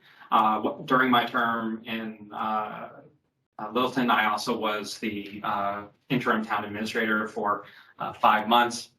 So anything that was going on, I was directly not only on the phone many mornings on my commute in with the chair, but then talking to various members, and then at the end of the week doing a weekly summary as far as things that had happened, things that they need to be aware of, and preparing for the next week, including are there any events is the senior center COA holding like a luncheon? Is there something that's going on in the community that I should be aware of?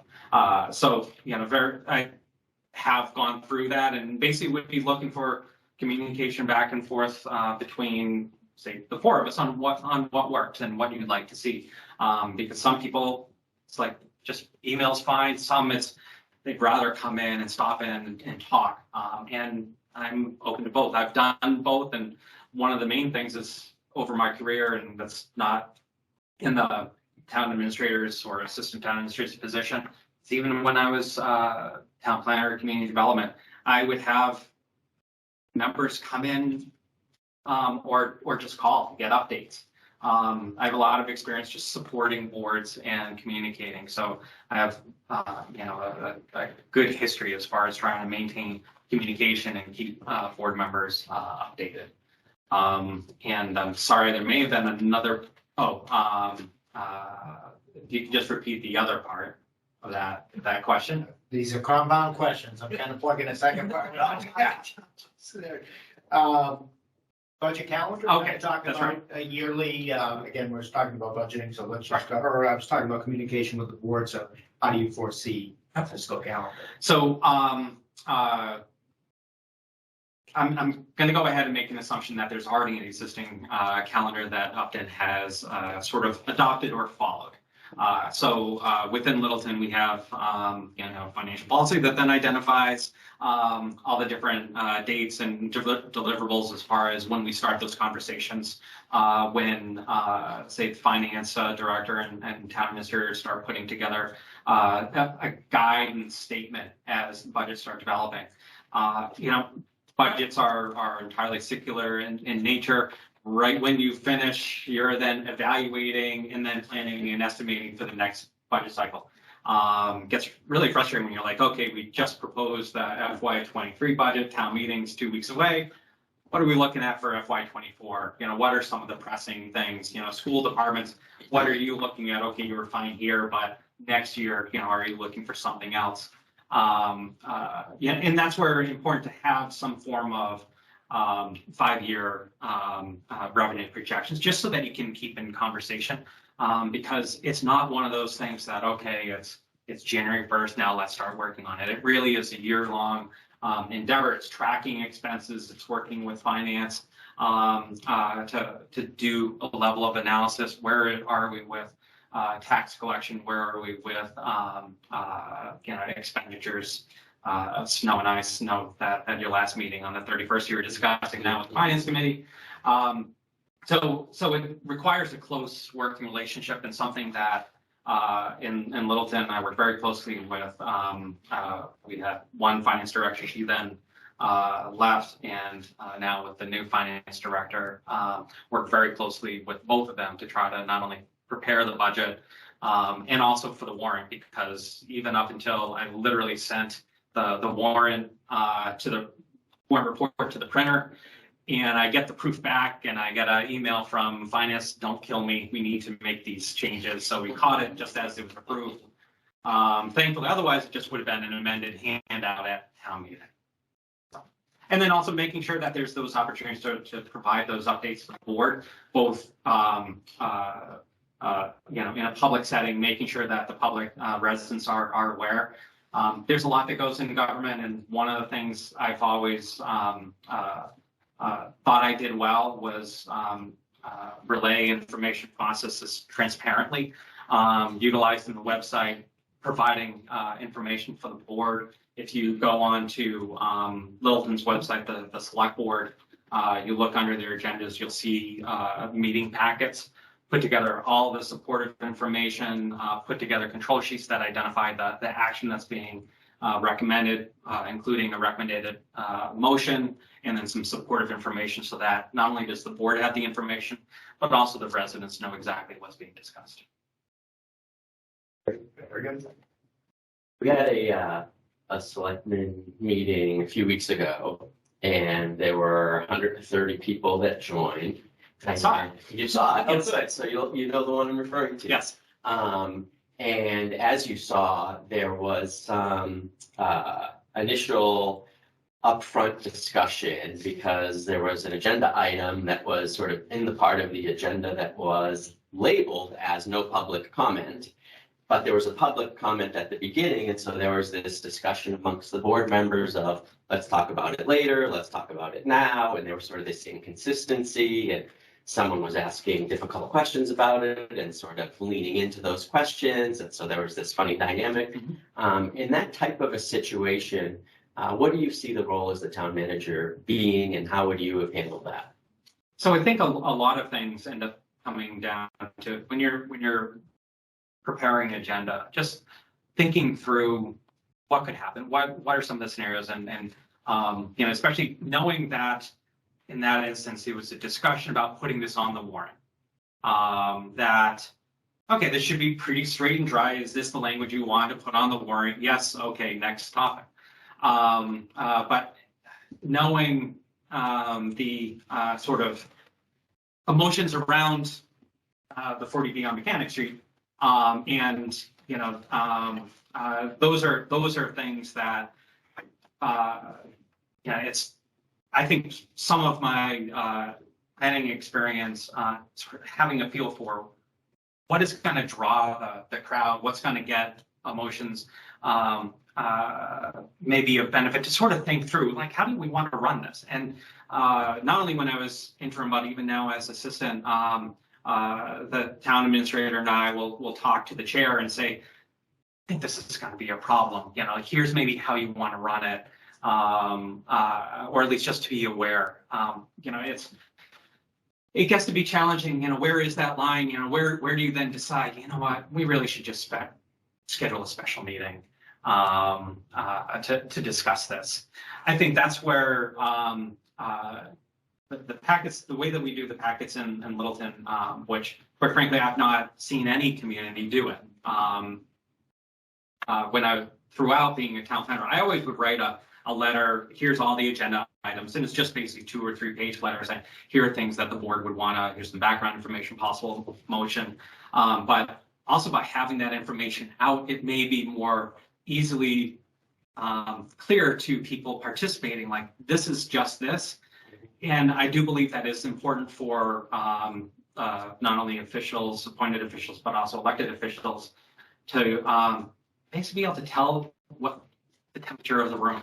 And if things start going away, like especially on Zoom, schedule 1 2 days out. Is that a way to, one, bring down the temperature, but then maybe you provide a little bit more focus and to allow the board to do the work rather than getting into a 3-hour meeting that we really only expected would be an hour at most.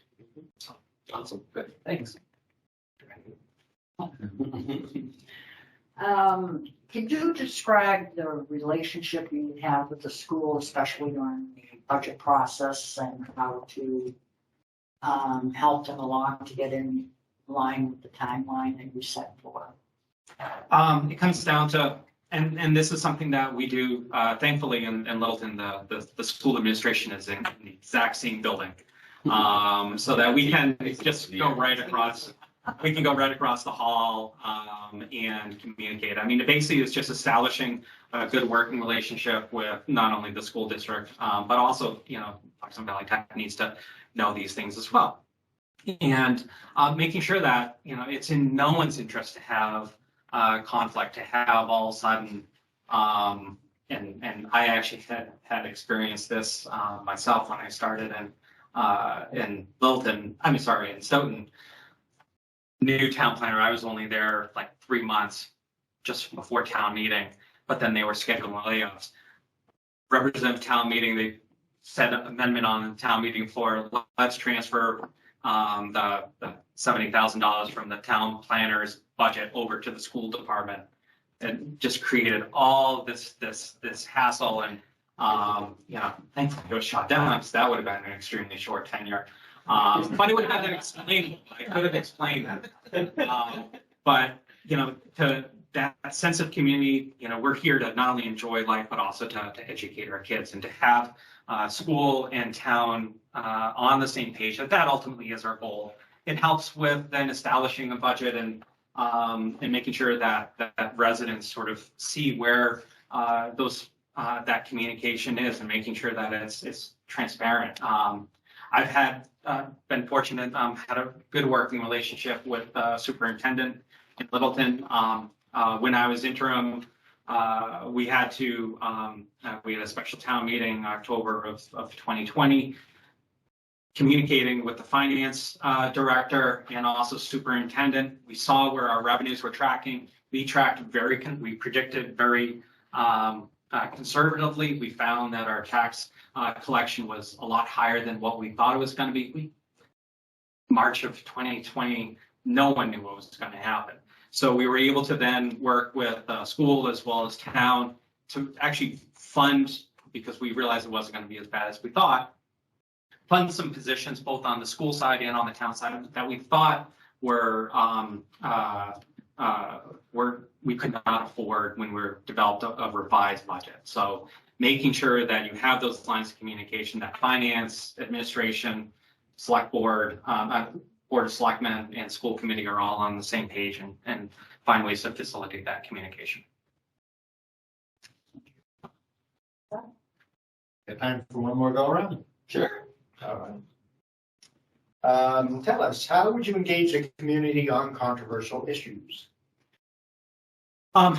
So we're fortunate that we have a lot of different mechanisms at our disposal, not only board meetings, depending on whether or not it's a single focus issue, i.e. 40B, or it's something else that involves another department, say it was with the school department. Not only can we preface that message, making sure that we have information, that we put it out on the website, that we correctly frame what the topic or the question is. Having that available is extremely important, making sure that it's not hidden. Utilizing our cable resources. One of the things, not only in Grafton, but I work very closely with our Littleton cable television studio as well, is to basically have specific videos to talk about issues. In the next couple of weeks, we're going to be sitting down and they sort of do almost a talk show about town meeting and identifying what are some of the things to discuss, using that as far as another message, doing shorter clips to then go out on social media as another opportunity. Sometimes the topic ends up being one of the things that guides you. Must now have been like 8 years ago. Northbridge was proposing an override. And I was people in my neighborhood were because one of the schools is right around the corner, were relaying not only information as far as handouts going door to door, but then putting it on the website, having public forums, and making sure that basically everything was transparent.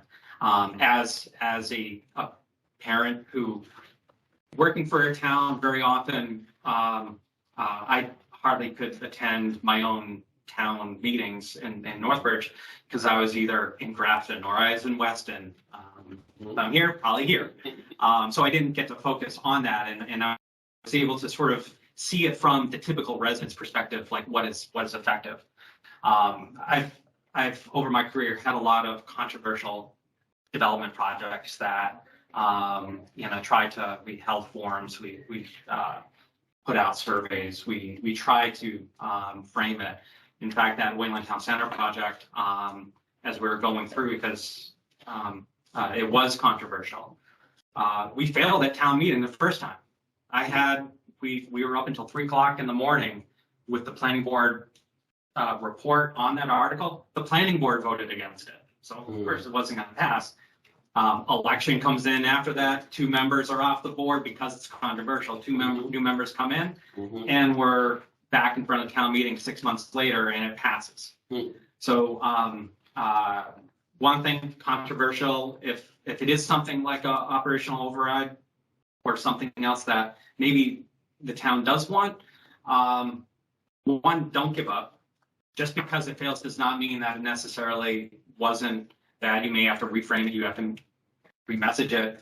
But if it's worth it, try again and not to give up. So I've seen that. I've experienced it throughout my career. Thank you. Quick and easy one. So one of my favorite things about Derek, and now Dennis Westgate, who's been in his position for about a week. 5 days. It's 5 days. Is that you asked about communication styles. So I pretty much texted Derek 24/7 any day of the week when I thought of something. Not really 24/7. I kind of sleep from like noon to 5. And so outside of that, or not noon, midnight. And so that'd be aggressive sleeping. And so, Dennis, the other night, he and I were texting back and forth actually about this process. Between 11 and 12 last night. It's not typical. It's very rare. But sometimes it happens. And, tell me a little bit about your experience with communication styles and how you manage sort of your boundaries between work and home, because this can sort of be an all-consuming undertaking. So how do you sort of manage that balance? I sneak those texts so my wife doesn't see them. Me too. This is a recorded meeting. Yeah, I'm not at the dinner table. I'm not that sneaky. Because she definitely won't watch this, believe me. Well, the problem is, because my iPhone's connected to my iPad, connected to the iMac, and all of a sudden it starts digging at 11 o'clock at night. So, that's where there are instances where it's absolutely needed. There are things where this just happened, just heard this. Yeah. And it needs to be communicated. I've taken those calls at 1 o'clock, at 11 o'clock. Yeah. In the evening. I've taken them on the weekends. Yeah. I think one of the main things is making sure that, we identify what is the typical form of communication. Yeah. Believe me, I've had town administrators text me at 1 o'clock in the morning. This just popped in. I'm not looking for you to do something now. Yeah. Just I need to get it out of my head. Yeah, exactly. And that's one of those things that, you learn with the people. If all of a sudden that came in at 2 o'clock in the morning from you. Yeah. Okay. Right. Not looking for a response. I just thought. Exactly. And that's where, this is about establishing a relationship. It's about establishing a line of communication and making sure that things are free flowing in both directions. I've seen negative consequences when people are on different pages and don't communicate effectively, so they don't know whether they're on the same page or not. Yeah. And all of a sudden, months later, you find out we were drastically in different places. Definitely would want to make sure that if there was something that was an expectation or was not working, that I've taken my fair share of constructive criticism, and it's only through that going to learn to make sure that I can not only meet the needs of the town, but also of the board. Ultimately, and that's where I fall back on my experience supporting boards. I've had to bend and change my ways of communication depending on an election, depending on who got elected as chair, because the person that maybe was on the train into Boston, it was the easiest for them to talk at that time, at 7 o'clock in the morning, versus others, like I'd rather do that at 3 o'clock or, like in the evening. So it's something that we figure out. And as far as then finding that life balance, been in municipal government for over 20 years. It's sort of a work in progress, I'd say. But making sure that it is important for town employees to recognize that they're only going to be best served. They're only going to best serve the community if they're able to make sure that they can recharge, get back, some of that personal time, because it's sort of like accountants, tax season, forget it. Don't ask them. If you have friends that are tax accountants, don't ask them to do anything, February, March, or April. But our work is like this. Take advantage of those slow times to do things that are important, because there are going to be times like what I just lived with in Littleton, preparing to finalize the town meeting warrant, where it's staying until 7, 8 o'clock at night because we're having weekly meetings to finalize warrants, to nail down language, joint meetings with FinCom on some of these, because all of a sudden things change. Yeah. Great. Thank you. Great. All set? All set? Yeah. All set. All set. Thank you so much. Okay, my pleasure. Thank you. I only have an 8-mile commute. Great meeting you. Thanks a lot. Nice to meet you. Thanks. Have a nice afternoon. You too. Go ahead. This way. See you. Okay. Yeah. That's a good question to end on, right? See that? Dialogue there. Let's do it this way. Okay. I think just 5 minutes. Take a quick 5-minute break. Take your 5. Yeah. And then I'll, You're right. I get it. How's the coffee, all right? It's good. Oh, No, one's good. They're trying to load you up. Yeah, exactly. Cloud, my thought process. I had my 2 cups. I'm good. Any more than that, I'll be bouncing off the walls. Most of the Yeah. time it's only 2. Sometimes I throw in the afternoon coffee just as a little. Around that 4 extra o'clock little time. fun. Yeah. Just kinda like, you know what? I think I need a little boost for dinner time. All those kids running around. How old are you? 6. Yep. I'm still in it to win it. 14-year-old does his own thing. I can't get him to come out of his bedroom. That's fine. 10-year-old. Because Yeah. Oh, yeah. Yeah. I do have a quote. 21, 22, Yeah. you're gonna get sliding. They come back. Okay, good to know. Good They to know. do. You've been through that cycle. Oh, yeah. It's like, Once you're at 9 times, it comes true. oh my God. Raise 9 kids, yeah. Are you kidding me? Oh, Not know that. A whole lease from when they were little. some of them. You're crazy. I thought I was crazy with 3 kids. Holy smokes. Some of them were 15, but they were younger. Yeah, well, it's still. Once you have 3, Well, if they're stepkids, I don't know. Sometimes you adopt older kids, sometimes you foster, Grandchildren. some of your grandchildren. Totally. I get it. I just get them in school and along come another one. That's it, right? Yeah, that was like us with diapers. Our kids are like 4 years apart. Oh, So as soon as one was out of diapers, another Yeah. one's another 4 years or 3 years or 2 years or whatever it is. Feels like forever. But no more diapers. It's a college tuition, 3 kids and diapers. Oh, no kidding. It's expensive. Oof. Yeah. Yeah. You survived, Paul. You survived. So long. Did you take a little nap? no, listen, Okay. Good. It's good. It's good. I get a chunk of chocolate across the hall. You didn't tell me there was chocolate. I don't want any coffee, but chocolate? And the Board of Health. Oh, look at that. Andy, you always Fresh were one of my kid. favorites. Yeah, that's what you say to everybody. Yeah, I mean, it is. I do that to my kids. I'm like, don't tell your siblings, but you're my Yeah. favorite. Yeah. Sandy, you want me to get you another one, 3 places? Yeah, exactly. She's like, oh, you caught that. We're recorded. Do we have other, like, is there other stuff on the agenda, or do we want to do this first? I don't know if we want to just like knock out a couple administrative, I don't know. Well, just that birthday, the request from Haggerty for money to buy supplies and Mhm. everything. Okay. Do a motion.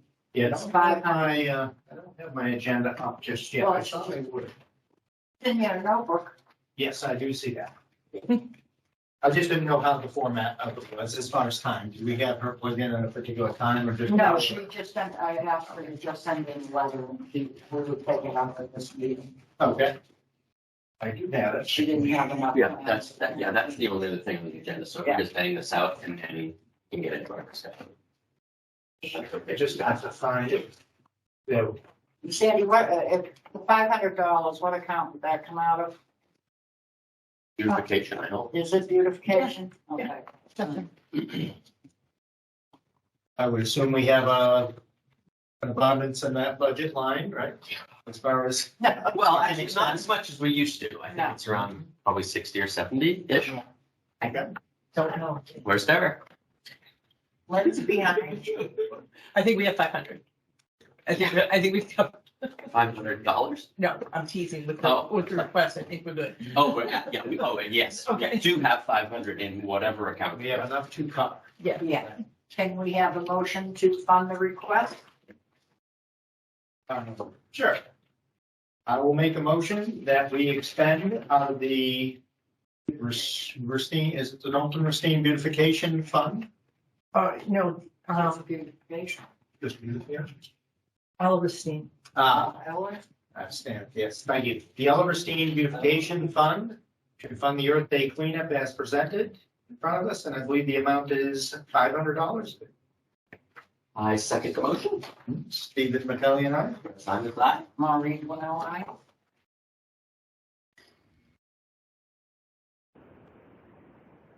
Thank you, Lynn.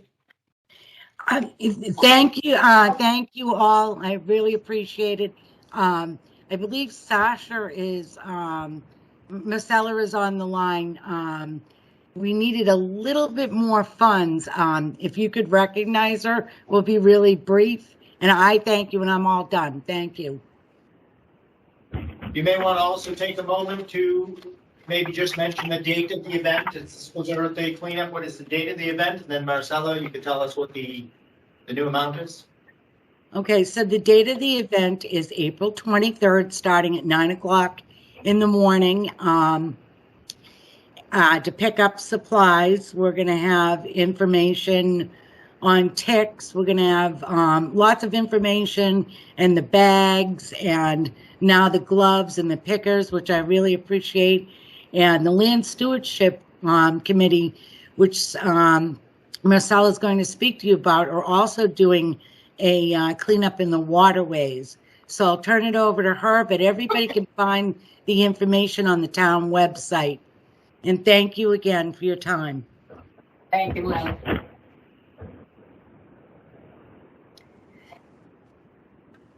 So, hi. I wanted to see if we could tack another $100 or so. It wouldn't be more than $100 for tire removal and disposal. We're hopefully going to be getting tires. We can't bag those up and send them off. They need to be disposed of differently. But the DPW has agreed to hold them for us until we can dispose of them. And we can dispose of about 40 tires for $100. Great. You want to amend the motion to? Yeah, I was going to say, I can tell you in my line of work, I want to say tires right now are about $4 a piece to dispose of. I think that's about. So you're thinking about 30 tires, Marcella? Well, we were thinking as many as 40. The information I got, Diane Tiernan looked it up for us, and it's $2.50 per tire. But I don't expect we'll get all that many. I don't think we'll have 40 tires, but I think we would be able to get at least 20 out of there. I'm talking about. If you get 40, come back and ask for money. If you get 40, come back and ask for more money, because if they're going to store them at the DPW, you could get rid of the first 20, and if you have another 20, we can give you more money and you can get rid of the next 20. Right. Well, it depends on how much of a work crew we get. If you collect 40 tires from our waterways, that'll be awesome. Yeah. Great work. Well, I know that there's at least a dozen, and there's a few more in other places. So I'd like to just tackle what we can with the personnel we get. So that would be great. Awesome. So if we could spend up to $100 to do that right now, that would be great. And we can approach you if there's any need in the future. Okay. Do you Okay, want to do it as a separate motion or amend the previous motion? What would be easiest, or what would you prefer? Separate motion? probably, yeah, well, no, I put it all in. I'm giving it to a different group. Through I the would just chair, Land stewardship. may Yes, for the land stewardship. Land stewardship? Okay. Okay. And 100 even, or 20, what do we think? Or we could say like up to 200, just they need to get rid of the tires and the rest stays in there, is that right? Like they can present an invoice for Okay, $117 or whatever. Yeah, I think that makes more sense. Okay, let's do that. let's Yep. do that. Okay, I would make a motion that we authorize to spend up to $200 out of the Ellerstein Beautification Fund for the Land Stewardship Committee for the purposes of cleaning up, disposing of tires. Steve Padelli and I. I second the motion. Brett Simus, aye. Green Twinell, aye. Thank you. Thank you very much. I really appreciate it. And kind of to tag on to this, Lynn had mentioned the possibility of forming a subcommittee that would just focus on Earth Day. And I know that there's a process for forming a committee, but I would like to know if there would be support for that and if should we pursue it. Yeah. Yep. Yeah, maybe we can talk about that another time. Yeah, we'll talk more about it when we get it on the agenda, I think. Yeah. But I think generally we would be supportive, so. Thank you. Okay. Thank you. Thanks, everyone. Through the chair, this is Lynn Haggerty. I just have one quick question. Purchasing the items for the cleanup day, do I purchase them and put in for reimbursement? Or how is this done? You'd have to provide an invoice, I believe, and submit Right. it. So So you would I submit it to the town accountant and this will be taken up under this motion. Okay. And can I use the tax ID then to make the purchase like I would if I was part of a committee? Tax ID. I don't think it's, we would take that off. Sandy can help you navigate that process, Lynn. Okay. Thank you. Okay. Welcome. Thank you for your time. Yep. Thank you. Just don't know exactly how the mechanics work. So anyone Yeah, know if you're you know right. already. We can. We'll take it off. Okay, Right. so next on the agenda is discussion and vote to appoint town manager. All of us to discuss it. You gentlemen, would you like to go first? Steve? I would like to ask Steve's choice of whether he'd like to go first or allow someone else to go first. I would just start by saying, we can just bounce back and forth if you don't mind. I'd be most comfortable with that. I would start by saying I'm impressed with the candidates. I feel that, as we suspected, committee did a really good job. I think we have a solid pool to choose from. There's some things that come up. You try to identify strengths and weaknesses. And there's some things that come up that are you don't think about, like communication, for instance. How we communicate and generationally how we communicate. What COVID has done to that. So there's some things that just interviewing the candidates, you pick up things that are done differently or problems that have existed in other communities. So it's, to me, that is a flag in my head saying, am I looking at that correctly? Am I putting enough weight on that particular deficiency or strength that we do here at Upton? So anyway, so just an open comment. Yeah. So, Yeah. I feel we do have some good candidates. There are some weaknesses. And I would like to probably go through that. And any background checks that have been made or anything, should we be doing that first before we appoint? Yeah, I talked to Chief Bradley about that. And he said that typically you would do a full background check from an independent third party after you make the offer. So that's kind of the standard process for these kinds of things. I think, I'm sure that the search committee did some due diligence using the internet and Google and looked around to see if they saw anything. Any public Sort information. of any public information that might have been relevant, and I would expect that that was the case. As individuals, not As individuals, right. Sure. So if somebody had some, major alarm, like Google their name and all of a sudden something comes up and you go, ah, we would know. So I don't think that's the case here. Yeah.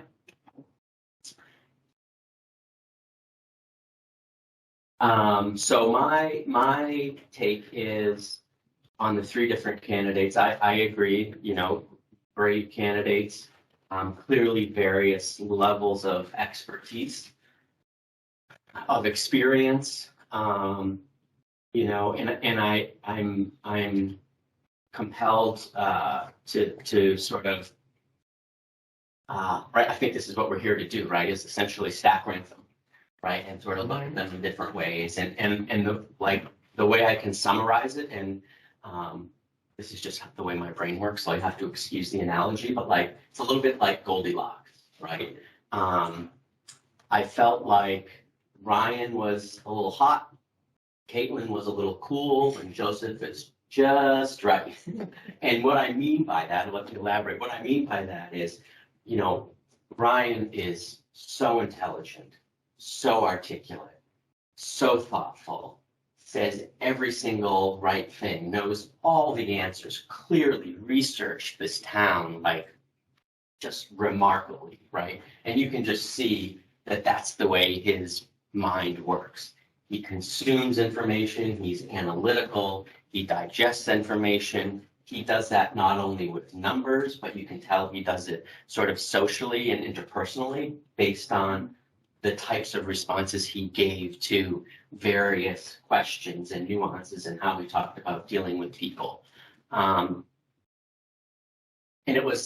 so that was great. But the thing that I was a little sort of hesitant about was is it almost too good to be true? And you obviously can't make hiring decisions based on that, but there is something to be said for that little ping or that little gut feeling.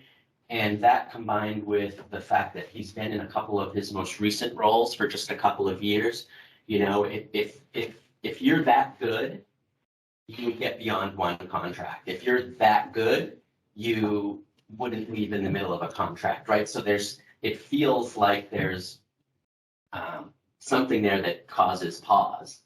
I would say that with Kate, I think she's great. She's got a lot of experience. I think she probably could use a little bit more experience. If I, for example, looked at Kate versus Kelly, who we know is interested in, it's our discretion about whether or not we want to interview Kelly. If I looked at the two of them, I would say, okay, Kelly's got the experience, she's got the know-how, she's got the advantage of that sort of +10 for being a local expert. And I didn't see Kate's experience as being enough to offset that. And clearly, I think Ryan's did offset that because he's off the charts. He's off the charts with experience. Yeah. He's been there. He's done that. He's clearly professional. I think he would, from my perspective, he would sort of be my number 2 choice. And the reason I think Joe is my number 1 is it just feels like he's authentic. What you see is what you get. He's not too much of anything. It's like he's got the experience. He's done a lot in Littleton. He's got planning experience. He's got local experience. He understands Blackstone Valley. He clearly understands people and process and technology. I love the way he talked about giving a packet that has all the information, and not just here's the agenda, but here's some analysis, here's our recommendation, and not clearly doing that for annual town meeting and special town meeting is so valuable it's like when we did the videos here, right? Yeah. The community loved that because that's where I get their information. They're not paying attention 52 weeks a year. But the fact that he applies that same philosophy to every board meeting, that's good. And the fact that he talked about sort of anticipating what might be happening on the agenda, I thought that was really good. So that's sort of my breakdown of the 3, if I had to really look at it. And so I would say Joseph would be my first choice. followed by Ryan and then Patricia. And again, I think, if I do consider and think about having Kelly in this mix and part of the conversation, we know her experience, we know what she's done. I sat down with her yesterday for over an hour and talked about, her experience and her perspective. And I think that, I would probably rank her third of the four.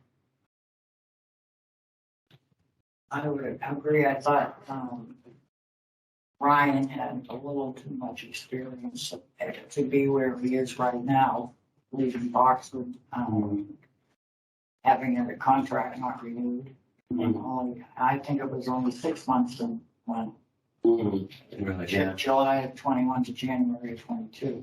Yeah. Yes, you're correct. He sounded perfect. He did. But those two things kind of, yeah. There's something that. There is. And it's okay, right? Like, it is okay. I just don't know what it is. But I don't feel comfortable. Yeah. And Caitlin, she has experience, but it's not as diverse as Joe and Ryan. Yeah. So, and Joe he'd be ranked number one. Okay. I haven't actually totaled up or even finished completing my score sheets that we had here. I kind of get them just above it. As a gut feeling, I have pretty much the same perspective, just a little bit different. I think Ryan absolutely jumps off the page. Yeah. Terrific leadership in this role. In similar sized communities, which I think is important to me. Yeah. I feel that, and again, using your Goldilocks analogy, I was actually thinking the same thing. Yeah. I did that. Sorry. But if we, you stole my thunder there. Even if I look back and I say, okay, not using names, but town manager 1 and town manager 2 that I've worked with, and of course we had an interim, but if I look at 1 and 2, whichever way you want to look at them, that's the thing is, do you have, in my experience in town government, do you have somebody that was maybe too strong, too hands-on, and then you have somebody that's maybe too hands-off? So you're always trying to find balance, and maybe as a board member, maybe as a board, we have to either, escalate the pace or pull the reins in and slow down the pace. So that's not always, absolutely not always on the candidate, the manager, or whatever, because ultimately the manager is working at the discretion of the board. So those are important things. Both of your assessments on Caitlin, I thought, you could tell, and again, we ran into this in the past, sometimes you see someone that is going to be a good town manager. They've got it. They got it in the toolbox. It's just a matter of they're just a little early. Yeah. Just a little bit, and I think that's where we're at. The purchasing agent, I don't know. It's important to me. I don't know how important it is, but the other two candidates are both MCPPO certified, which I think as a town manager, chief procurement officer in your town, you want to make sure that your town manager has that. I don't know what type of a process, how long the process is to get that. But I think that's something that, again, I added some weight, some gravity to that. Seat of the pants, I probably have, Ryan ranked slightly higher than Joseph, but I feel it's very close. And wouldn't, go to the mat and say there's a huge difference there. And then we come down to, the other thing that we're trying to achieve, which is fit, which again, I'm, that's probably not I'm maybe more of a black and white guy. Maybe I don't necessarily see that mesh as good as I should if I was going to self-critique. So, but I would, again, I probably would have, Ryan, Joseph. Caitlin. This is probably how, again, without really crunching my notes here, but that's probably how I see it. I and it's funny because the other thought I had with Ryan was like, because of his sort of intelligence and mastery of like information, he knows to say, like he came off and he said the words of being very humble and deferential to the board. And I just wonder if that's how he feels or if he's just smart enough to know that's what you should say. Push the button. Exactly. And which is okay, but to your point about like, what's the culture fit, right? And how does that come off and how does he lead and manage employees where he knows like, hey, I've got mastery of this information, so how do I want to manage that way? And having that sort of view of self-import or self-knowledge can be, it doesn't always work well in certain cultures and maybe not in a smaller town culture. But what I was thinking of, Steve, because I hear you on sort of Ryan being, sort of up a little bit too, like, there's something to be said, like, what's like, do you almost try it for 2 years and be like, all right, we're going to try this for 2 years. And if it works, great, because he's got a huge amount of potential. He knows stuff. It's like he's almost too good in some ways. So it's like in terms of like technical expertise. Yeah. And so do you say, all right, you know what, we're going to give this a go, see what happens. And hopefully Joseph is still available in 2 years if things don't work out. If they work out, great. We have Ryan for 10 years, fantastic. So that's sort of the other option I was thinking about because of some of those concerns. I don't love it, and it wouldn't be my first choice, but it's worth at least talking about to see what you guys think. I personally wouldn't want to do that, but Steve, I appreciate that Ryan's sort of right there, and that might be a way to protect ourselves. You're right about information. I mean, when you think about even in the essay questions, the ability to, look at knowing really all the hot button topics, what we have going on in town, the property on Mechanic Street, new growth numbers. We know I kind of pay attention to new growth, what we budget, what we actually have, but for him to have those numbers is very impressive. It was impressive. But again, is that, and again, the skill set is certainly there. But the question, I guess, now is you would definitely have the most experience with that team environment and mesh of people where, being a self-employed, small business owner in town, I don't necessarily, that's not my strong suit, I guess is what I would say. So that's what we have to deliver. So I think it's helpful to see what everybody thinks. So this would definitely be the 3 candidates. Well, I mean, I said what I thought, so I wouldn't need to interview Kelly at this point. You would. No, because I know her. I spoke to her yesterday. She's a very known entity, and I sort of said to her, only from my perspective, not from a board perspective at all, and she knew that she was here, right?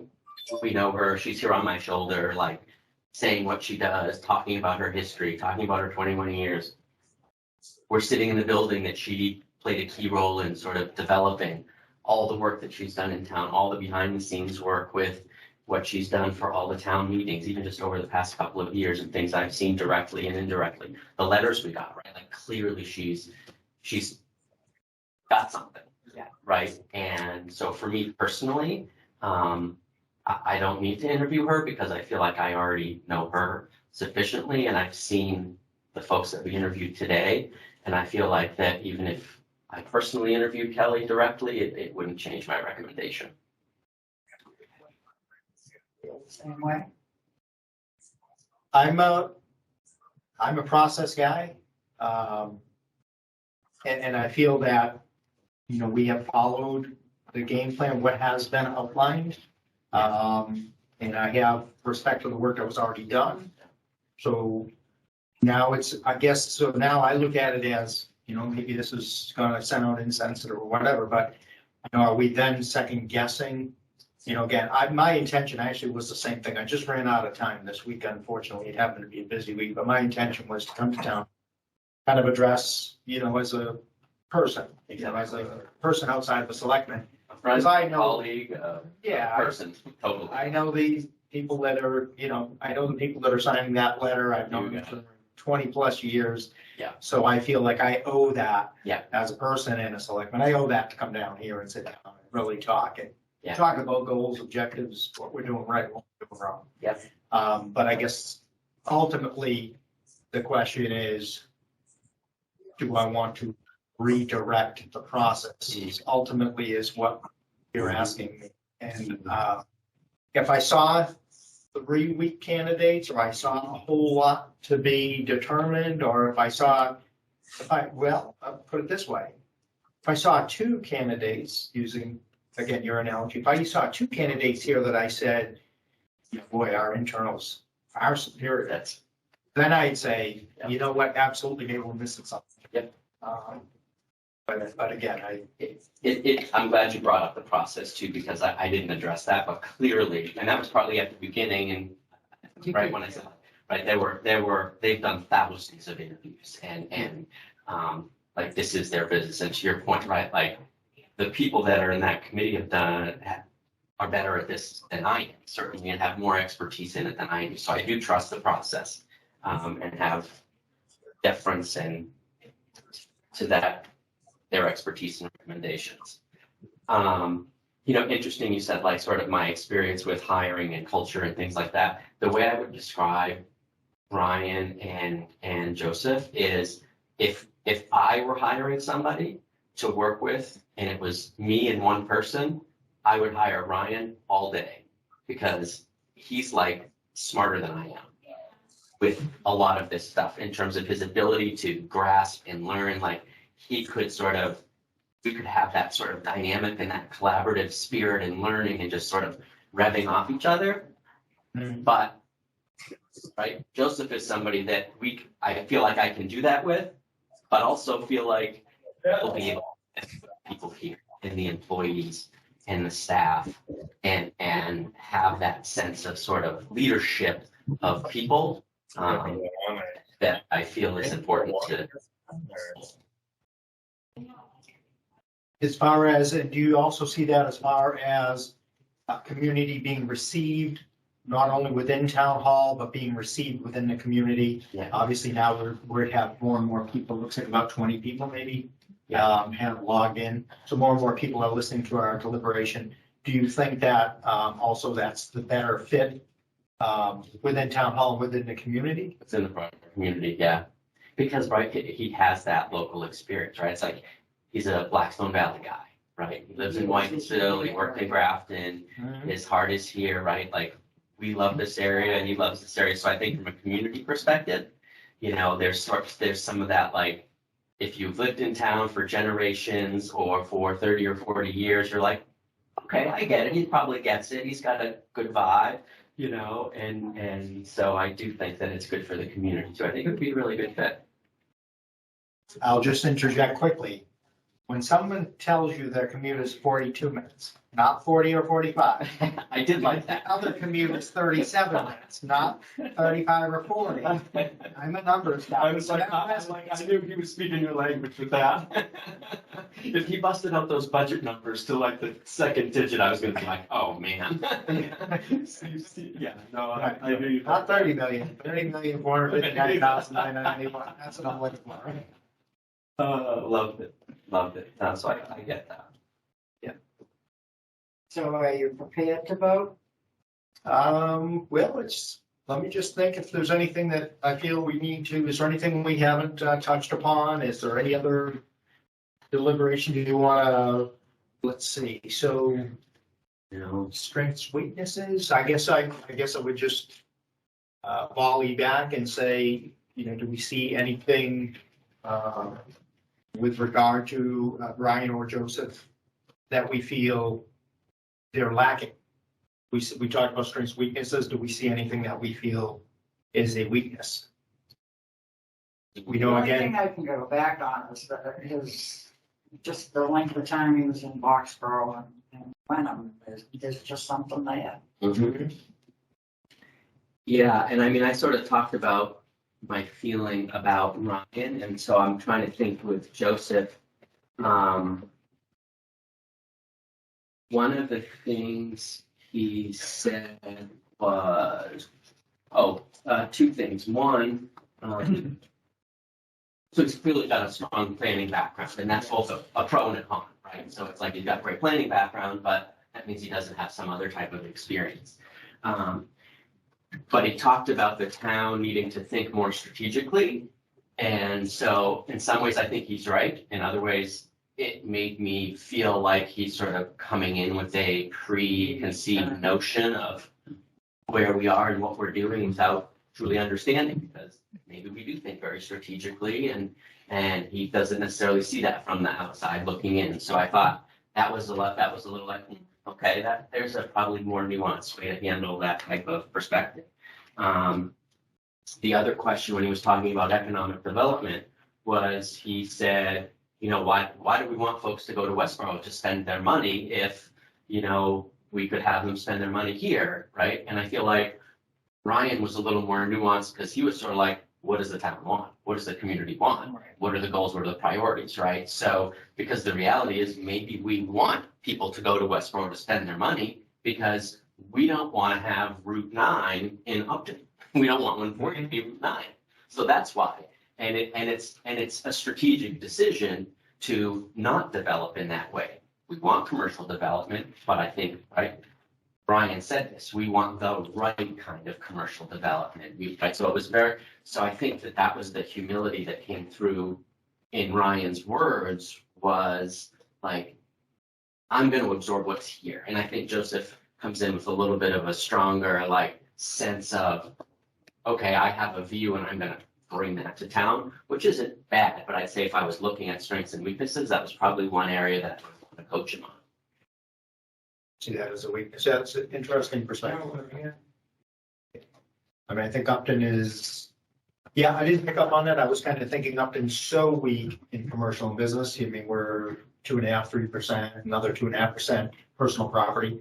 So I didn't pick up on that, but that's true. Sometimes, you know, in coaching, they always say you don't necessarily want to break somebody all the way down and build them back to your style. You want to take what they've got and just make some small nuance changes to their style. Yeah. So yeah, that may be something that you could address. That was Ryan. Yeah. You thought of the community and people first. Yeah. Work ethic His work ethic. sounded. Yeah, I think they all, certainly both Ryan and Joseph had that. So I mean, I would be prepared to vote and recommend that we make an offer to Joseph. Any other nominations? Knowing. I mean, is that how this works? I don't think it's a nomination. We just make a motion. No, Make an offer. I don't think there's a nomination process. No, Right. I don't know. Okay. Madam Chair, if I just remind you, just make it conditional upon successful background check, successful contract negotiations. And salary and all that. Okay. Well, I mean, I guess that before we go any further, I guess I would say this. At some point, maybe one-on-one, maybe we talk with Tim as far as what does that look like? I guess, you know, again, as far as contract negotiations, you know, what are we comfortable with? Right? Because again, it's commensurate with experience. So we've got to talk about that at some point, which we can't do in open session. I was gonna say, you can have an executive session to have those negotiations. Perfect. Yeah. So I guess for the purposes of today, I guess we could simply agree to move forward and offer to Joseph, and then it's just if you want to meet in executive session to talk about a strategy on salary or what. You have to post that. Yeah, so what I could do if we want to, right, is we can make a motion to make an offer to Joseph Layden contingent on background check and contract negotiation, which basically means we're agreeing to make an offer and try to come to terms and have a background check. If both of those things work, background check passes without any negative feedback, and if we can negotiate a salary and whatever else we would put into the contract, salary and benefits, then we would sort of make the formal offer. Does that seem about right? Yeah. Okay. So I would make a motion that we offer Joseph Layden the position of town manager in Upton, pending a background check and a successful contract negotiation and agreement. Brett Simus, aye. Second the motion, Steve Metellian, aye. Now I. Unanimous. Thanks, Tim. Thanks, Timmy, for all your work. Yeah. If you need to follow up with me, you can just call me. You have my number. I'll be happy to help. You guys did great. Your committee did great. You guys knew what you were doing. There wasn't a lot of, it didn't work, but you guys are in good shape. You're professional about it. You knew what you were doing. So you did a good job. Thank you very much. Appreciate it. From the procedural side, do we? Yeah, good. Yeah. From the procedural side, I don't think we're posted for today, but we need to meet in executive session to talk about the contract side of this. And Yeah, like how do we get to the offer? Like who writes up the offer and how do Well, we you do that? only offer the job. Yeah, I do the offer, see if it's accepted based on those conditions. And then Yeah.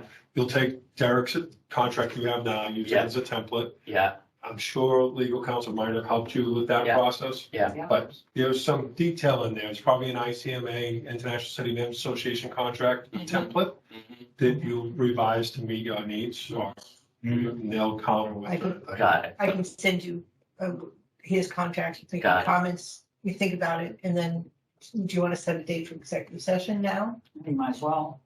Yeah. Depending on. Yeah, when we next scheduled When to you meet notify anyway? him April today. 19th. We should definitely, yeah, we should meet before that. Yeah, yeah. Just that we. So I mean, that's an easy, do you want to meet in person? Do you want to just do Tuesday because it's Tuesday or? This I mean, I Tuesday. can do any time, day, You can night, do that whatever, day and night. whatever. So we said this Tuesday, were you thinking in person? And then roughly, do you want to do a regular type schedule? Yeah. Do it at 6:30, 7 o'clock, something like that? I'd like to get back to the in-person meetings. Okay. Wouldn't you? Sure. Yeah. How about in person next I week? feel like we're all more cantankerous when we're on camera. I mean, We scold each other on camera. Maureen, you're in the right seat. It sounds non-verbal. I can see what Steve's fists are clenching. I've never seen him. Just kidding. Black and white screen, but my face is still red. Yeah. So I will write up the offer. Yeah. The conditional offer of employment, Maureen can sign that. Yeah. And then, once he accepts, then we can schedule for the 12th, is that what you want? Yeah. Yeah, 6:30, what time? Where are we today? 7 to 12. What are our options? What are you thinking? Madam Chair? We could do, if you can meet anytime, we could do it early. Yeah, you can do it, it's executive session, it's Yeah. not on camera, Right. we will be in the little. Well, you do have conference to room. come out of public session to, To adjourn? Right, but now say what you did or what we did. Oh, I What see. we voted. right. We'll do it right at 5 o'clock. And I typically work till 5, so. Well, we Is that can, too- we can do it at 6. We'll do it at 6. 6 o'clock? Is that good? Sure. Yeah, Yeah, Tuesday at 6. Awesome. I will post, so what's today, Thursday? Thursday, I'm gonna post today. Well, get to it. Oh, I gotta extend. No rest for the weary. Oh, you Yeah, know I said- tomorrow. Yeah, because it's like a regular. call. You wanna call him and I'll, Take something off your plate. thank you. It's the same as like Fridays. It's like, that's tomorrow. It's What's Thursday. today? Thursday. Oh, Thursday. You got it. You're good. It's just my habit, I always post on Thursday, I try to get it started. So you're gonna contact Joe, do you want me to you wanna contact the other two? I thought we agreed to do a letter after you get through the process, Okay, because if something happened with Joe, they may want to consider. right, so do that, right, I would do it. consistent with what we did I'll last time. wait till you complete your process. Yeah. Before you tell anybody no. Right, right, because if the background check doesn't come back well, then They're all we're watching. gonna be calling They're all Ryan, so watching. Right, they right. all know. All three. Oh, we're still on. Yeah, of So course. we we need to, did you adjourn? Not yet. We're waiting- Motion to we're waiting adjourn. adjourn. I'll give you the honors. I make a motion that we adjourn today's meeting. Great work. I would second the motion. All in favor? Aye. Aye, unanimous action. Thank you. Thanks, everyone. Thank you. Thank you. I You all do have my cell.